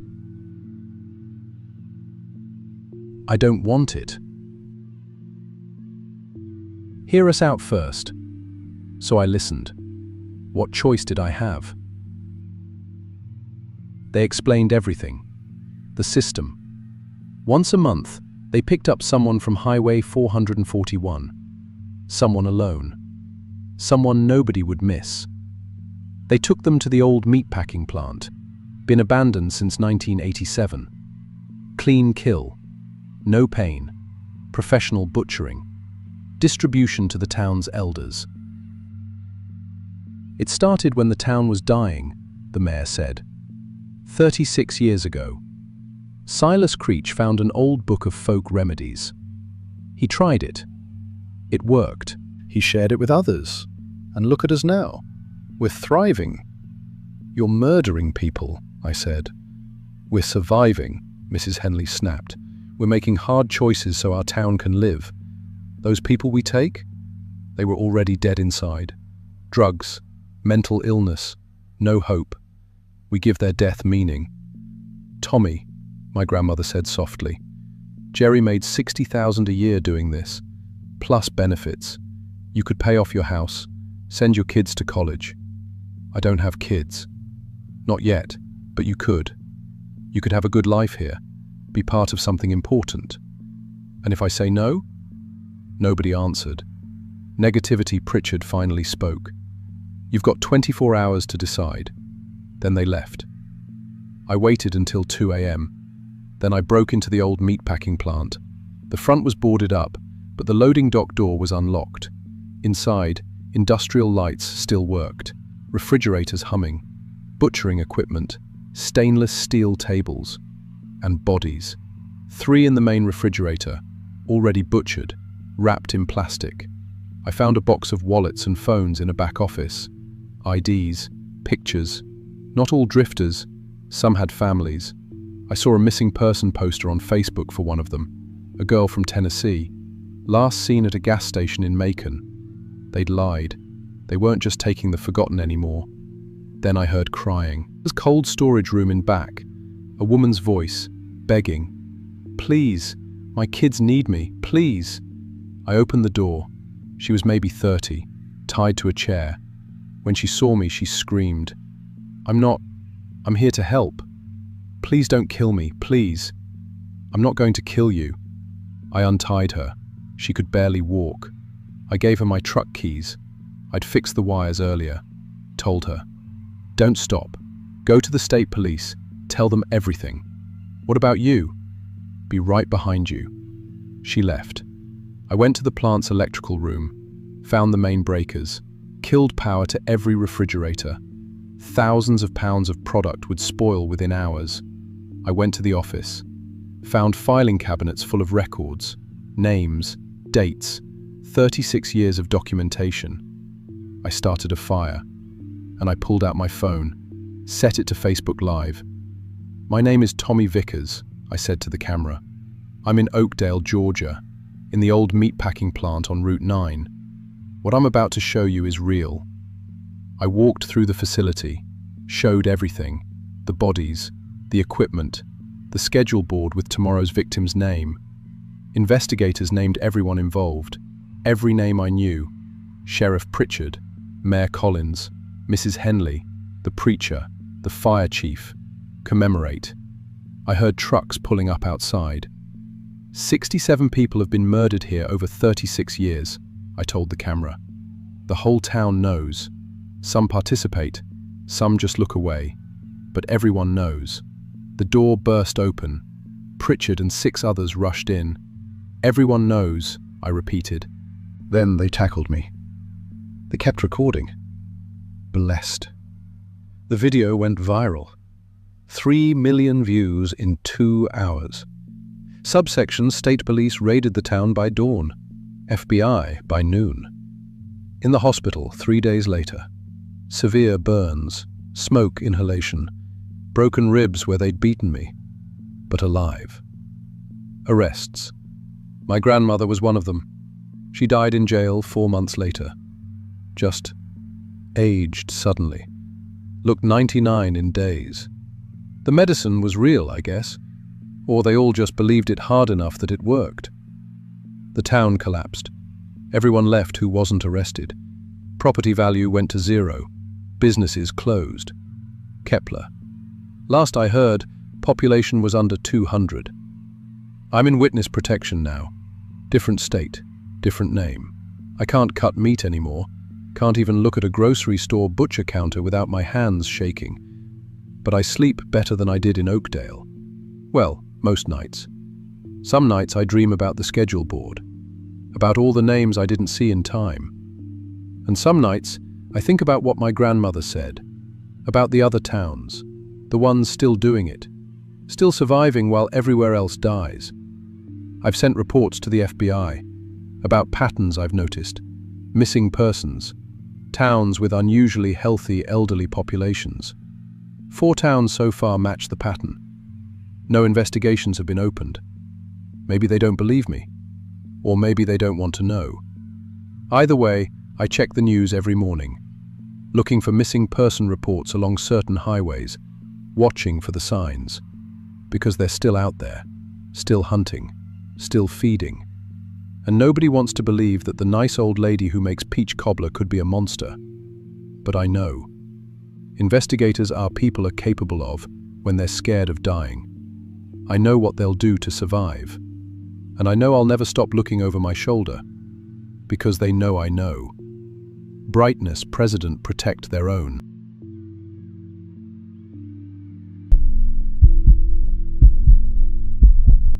My name is Denise Holloway, and I've been driving school buses for Wilkinson County District in Mississippi for 22 years. I got my commercial driver's license back in 2002, right after my youngest started kindergarten. I wanted a job where I could be home when my kids got off school, you know? The pay wasn't great, but the hours worked, and I liked the kids. Over 2 decades, I've driven through ice storms, dealt with fights on the bus, handled medical emergencies, even talked down a kid who brought his daddy's gun to show his friends. I thought I'd seen everything this job could throw at me.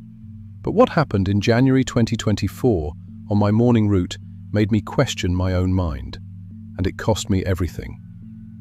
Myself at 6:15 a.m., picking up 23 kids from farms and trailers scattered across the back roads of Wilkinson County. It's dark that early in January, real dark, and cold. The kind of cold that seeps into the bus even with the heat blasting. I know every stop, every pothole, every dog that'll chase the bus. I could drive it with my eyes closed. Route 7, they call it. Been the same for decades. I drove was a 2018 International, nothing fancy. Yellow paint scratched up from tree branches on narrow roads, black vinyl seats patched with duct tape, a CB radio that crackled more than it worked, cameras mounted above the front windshield and one pointing down the aisle. District installed them 5 years back after some parent complained about bullying. Everything I did was on camera. That's important to remember. January 15th, Tuesday morning. Temperature was 28 degrees, which is bitter for Mississippi. I started the bus at 6:10, checked my mirrors, tested the lights. Normal routine. First stop was the Henderson farm, then the Morrison trailer, then a long empty stretch before the Caldwell place. But that empty stretch had a stop once, years ago. The old Pritchard house, set way back from the road, been abandoned since I started driving. The family moved away or died off, I never knew which. The district kept it on the route map, but marked it inactive. That morning, as I approached that empty stop, I saw something in my headlights. A little girl, standing right where kids used to wait. She was maybe 7 years old, wearing a dress that looked homemade. Brown fabric with yellow flowers, way too thin for the weather. No coat, no backpack, just standing there in the dark. I stopped the bus, hit the brake, opened the cigow. Another bus with a bus, opened the door, and cold air rushed in. "Sweetheart, what are you doing out here?" I called down to her. "Where's your mama?" The girl climbed up the steps. She was challenging the world. She was Grote. She's drubbing the left in the first how. She was shift and stay when. I come down the par. The girl climbed up the steps. She was real. I could see her breath in the cold. She had blonde hair pulled back with a cloth ribbon, and her shoes were old leather, scuffed up. "My name's Emma Ray," she said, quiet and polite. "I live just up the road in the old house. My mama said to catch the bus here." I should have questioned it, should have called. The district office confirmed a new student. But it was freezing. This child was alone in the dark, and my job is to get kids safely to school. I let her on. "Come sit up here by me where it's warm," I said, and she did. Sat right in the front seat across from me, folded her hands in her lap, real proper-like. I continued the route, picking up the rest of my kids. Emma Ray didn't talk much, just looked out the window. The other kids got on, walked past her, didn't say hello. That struck me as odd. Usually kids notice a new student right away. But I figured maybe she was shy, or they were half asleep. We got to school at 7:35. I opened the door, kids filed off. I turned to Emma Ray to tell her I'd help her find the office, get her registered. She was gone. The seat was empty. I checked the whole bus, nothing. I radioed the school. "Did a little blonde girl get off my bus?" They said no. I described her. They said no one like that came in. I told myself she must have slipped off when I wasn't looking. Kids are quick. But that night, I got a call from my supervisor, Jim Hendricks. He'd reviewed the camera footage. Said I spent the whole morning drive talking to an empty seat. Said I opened the bus door at an inactive stop for no reason. Asked if I was feeling okay, if I needed to see a doctor. I formatted myself. He was right. The camera showed me talking, smiling at nobody. The seat stayed empty the entire route. But I saw her. I felt her weight when she climbed on. I heard her voice. The next morning, Emma Ray was at the same stop. And she wasn't alone. A boy with her, maybe 9 years old, wearing overalls and a worn jacket. He said his name was Samuel, and he lived down the road from Emma Ray. I let them both on. They sat together, talked to each other in whispers. By the time we reached school, they were both gone again. The cameras showed me picking up nobody. Over the next 2 weeks, more kids appeared. A set of twin girls in matching dresses, a teenager boy with glasses, a tiny kid who couldn't have been more than 6, all in old-fashioned clothes, all polite, quiet, grateful for the ride. By the end of January, I was picking up 11 extra children that no one else could see. But here's the thing, they weren't invisible to me, and they weren't weightless. When they sat down, the seats compressed. When the bus went over bumps, I could see them bounce in their seats. The suspension sat lower when they were on board. I checked the tire pressure, checked the gauges. The bus was registering the extra weight. Physics doesn't lie. Something was there. Muslim, the 23 living kids, they never acknowledged the phantom children. Never looked at them, never spoke to them. It was like they existed in 2 separate worlds that only overlapped for me. I went to my doctor, told her everything. She ran tests, blood work, brain scan, the works. Everything came back normal. No tumors, no signs of stroke, no chemical imbalances. She referred me to a psychiatrist. He said I was under stress, maybe experiencing visual and auditory hallucinations, but I wasn't schizophrenic or delusional. He couldn't explain the weight on the bus. Jim Hendricks called me into the office, said I needed to take a leave of absence. They drug tested me, came back clean. They offered early retirement. I'd lose some pension, but I could leave with dignity. I refused. I wasn't crazy, and I wasn't going to let them push me out. That's when I started researching. I went to the county library, searched through old newspaper archives. Took me 3 days, but I found it. January 17th, 1958. Front page of the Wilkinson County Gazette. Tragedy on Route 7. School bus accident claims 11 young lives. Perkins. Colonization. The article said a school bus serving Route 7 crashed during an ice storm. The driver, Leonard Pitts, lost control on the bridge over Miller's Creek. The bus went through the guardrail and down into the ravine. 11 children died, ages 6 to 10. The article called it a terrible accident, an act of God, black ice on the bridge. But I kept digging, found an editorial from 2 weeks later, written by a local pastor. He questioned the official story, said the crash happened at 7:15 a.m. when the road should have been salted, said Pitts had been warned about drinking on the job before. The editorial disappeared from the next week's paper, and the pastor's name never appeared in print again. 1983. Died peacefully at age 71, retired with full pension in 1958 after the unfortunate accident. No mention of fault, no mention of charges. I tracked down one of the families, Emma Ray Pritchard, the first little girl I'd seen. He was in his 50s now, still lived in the county. I called him, told him I drove a school bus and was researching the 1958 crash. He got quiet. "Why are you asking about that?" he said. I think I've seen something. On my route." Another long silence. Then, "My grandma died last year. Her whole life she blamed herself. She was Emma Ray's older sister, see? She was supposed to ride the bus that day, but she stayed home sick. Emma Ray went alone. Grandma said she felt like Emma Ray was still waiting for her, still on that route." The phantom children started talking to me more. They asked questions. Why did the school look different? Why did cars look so strange? Emma Ray asked when her mama was coming to pick her up. Samuel asked if the bus was safe today, if the bridge was okay. They didn't know they were dead.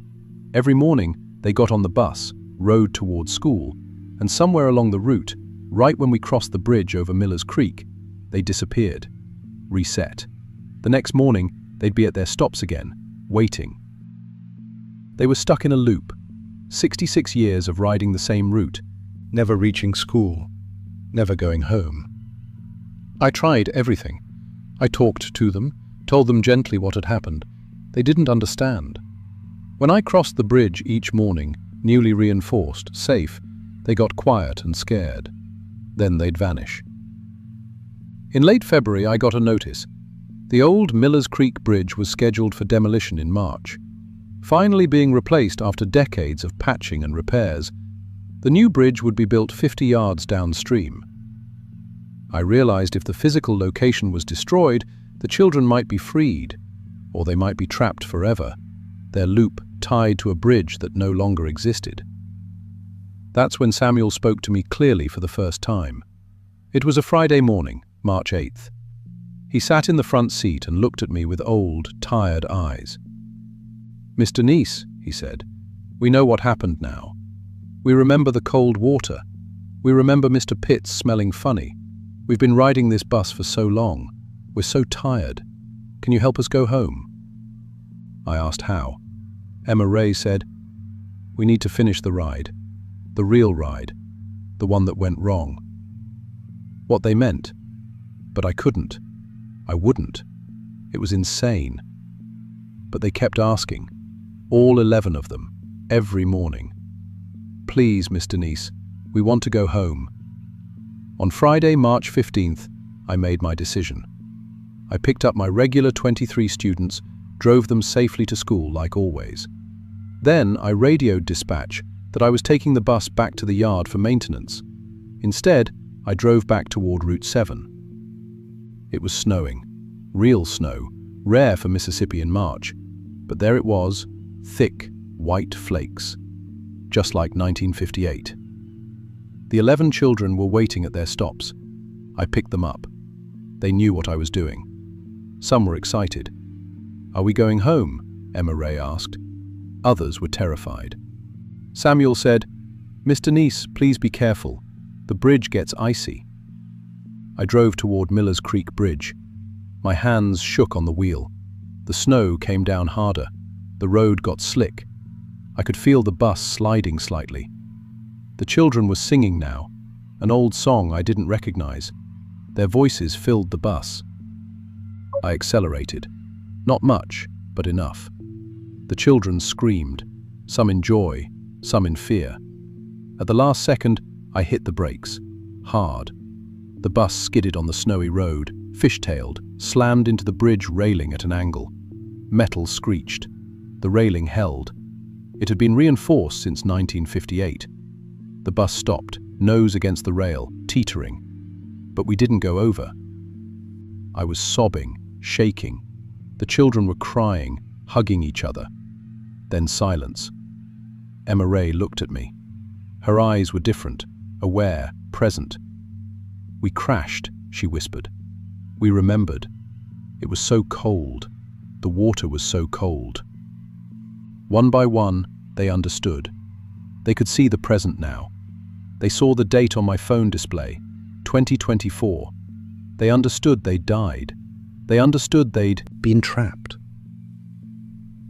They could finally let go.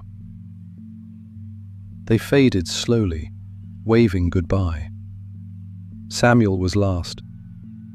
"Tell our families it wasn't their fault," he said. "Tell them we're okay now." I was alone in the damaged bus. I called it in. Single vehicle collision, no injuries, driver error. They said I must have fallen asleep at the wheel. I was fired within a week. Reckless driving, destruction of county property, unauthorized use of a school bus. No pension after 22 years. The union wouldn't fight for me. What I did was indefensible. I'm 51 years old, broke, unemployed, living with my daughter now. I work at a grocery store, stocking shelves at night. But I tracked down the families of those 11 children. Most didn't want to talk about it. The tragedy was buried too deep. But 3 families listened. I told them what their relatives said. One believed me. Emma Ray's nephew cried and thanked me. The old bridge was demolished in April. The new one has a small plaque, in memory of 11 children lost in 1958. No names, no details. I visit sometimes. I swear I can hear children laughing, but it sounds happy now. Free. I lost everything. My job, my savings, my reputation. But those children aren't riding that route anymore. They're home. And some mornings when I'm stocking shelves before dawn, I smell chalk dust and old leather shoes, and I know they remember me too.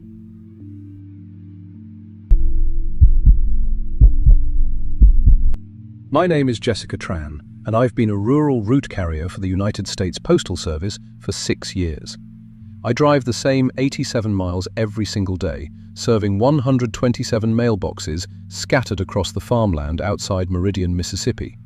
Rain, snow, heat, doesn't matter. The mail always goes through. I know every pothole on County Road 19, every dog that'll chase my truck, every retired farmer who times their day around my arrival at 2:47 p.m. After 6 years, my route is burned into my brain like a map. I could drive it blindfolded. Knew something was wrong the moment I saw the extra mailbox. It was March 2024, a Thursday morning. The kind of beautiful spring day that makes you forget Mississippi has any other season. I'd already hit stops 41, 42, and 43. The Henderson Farm, the empty lot where the old church used to be, and the Morrison place with the 3 German shepherds. Between 43 and 44, there's a 2-mile stretch of nothing, just open farmland on both sides, fields that get planted with soybeans every year. I've driven past that land 1,000 times. But that morning, there was a mailbox standing at the edge of the road. Not a new mailbox. This thing looked ancient, rusted metal, the kind people had back in the 50s or 60s. The red flag was up. Outgoing mail. Slowed down, confused. There was no house, no driveway, no structure of any kind, just empty fields stretching back toward a tree line about half a mile away. The mailbox sat there on a wooden post like it had always been there, like I was crazy for not remembering it. I stopped the truck and got out. The metal was cold under my fingers, rough with rust. The flag creaked when I lowered it. Inside was a single envelope, yellowed paper, handwritten address in careful cursive. The postmaster, Meridian, MS. No return address, no stamp. I should have just taken it and moved on. Missing stamps happen. But something about the paper, the way it felt old and fragile, made me curious. I opened it. The letter inside was dated March 15th, 1959. Please tell my family I'm still here. Please tell them I didn't leave. Something won't let me leave. I've been trying to mail this letter for so long. Please help me. Caroline Sykes. My hands started shaking. This had to be a prank. Someone's idea of a joke. Plant a fake old letter, get the mail carrier all worked up. But the paper felt genuinely old, and the ink was faded in a way that's hard to fake. I took the letter with me and finished my route in a daze. That afternoon, I reported it to my supervisor, Tom Chen. He's been with USPS for 23 years and doesn't get excited about anything. I showed him the letter and told him about the mailbox. There's no active address at that location, he said, checking his computer. According to our records, there's never been a delivery point there. Not in my time. Not before. So what do I do with the letter? Ignore the mailbox. If it's on federal right-of-way, you can remove it. Probably some bored kid playing games. But I couldn't ignore it, because the next morning when I reached that spot, there was another letter in the box. March 16, 1959. I can hear them outside. They're looking for me. But they won't find me because the house isn't here anymore. How can I be somewhere that doesn't exist? Please, if anyone reads this, help me. Caroline. The day after that, March 17, 1959. The day after that, March 18. Every morning, a new letter. Sequential dates from 65 years ago, all from Caroline Sykes, all begging for help, all describing being trapped in the house that isn't there anymore. Southeast researching during my lunch breaks. Caroline Sykes was real. I found a newspaper article from March 1959 in the Meridian Library's digital archives. Local woman missing, foul play not suspected. Caroline Sykes, 19 years old, disappeared on March 14, 1959. She was engaged to be married to Gerald Pritchard, a local businessman's son.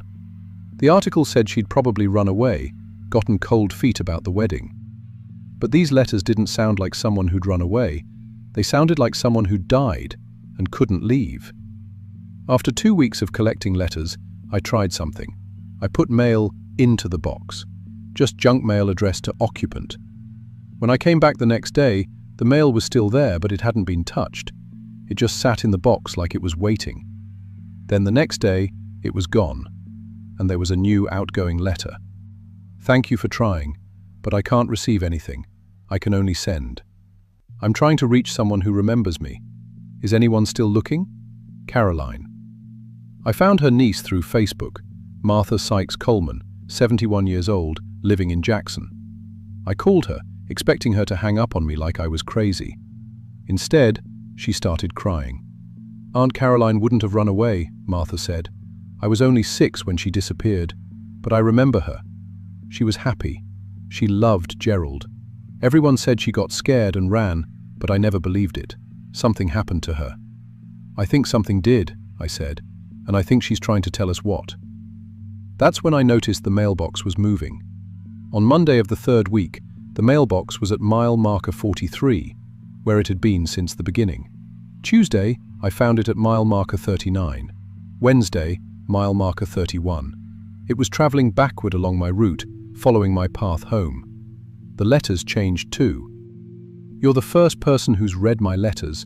You're the first person who tried to help. Please don't abandon me like everyone else did. I'm so alone. I can see you when you stop at my box. You're real. Please stay real. I stopped sleeping well.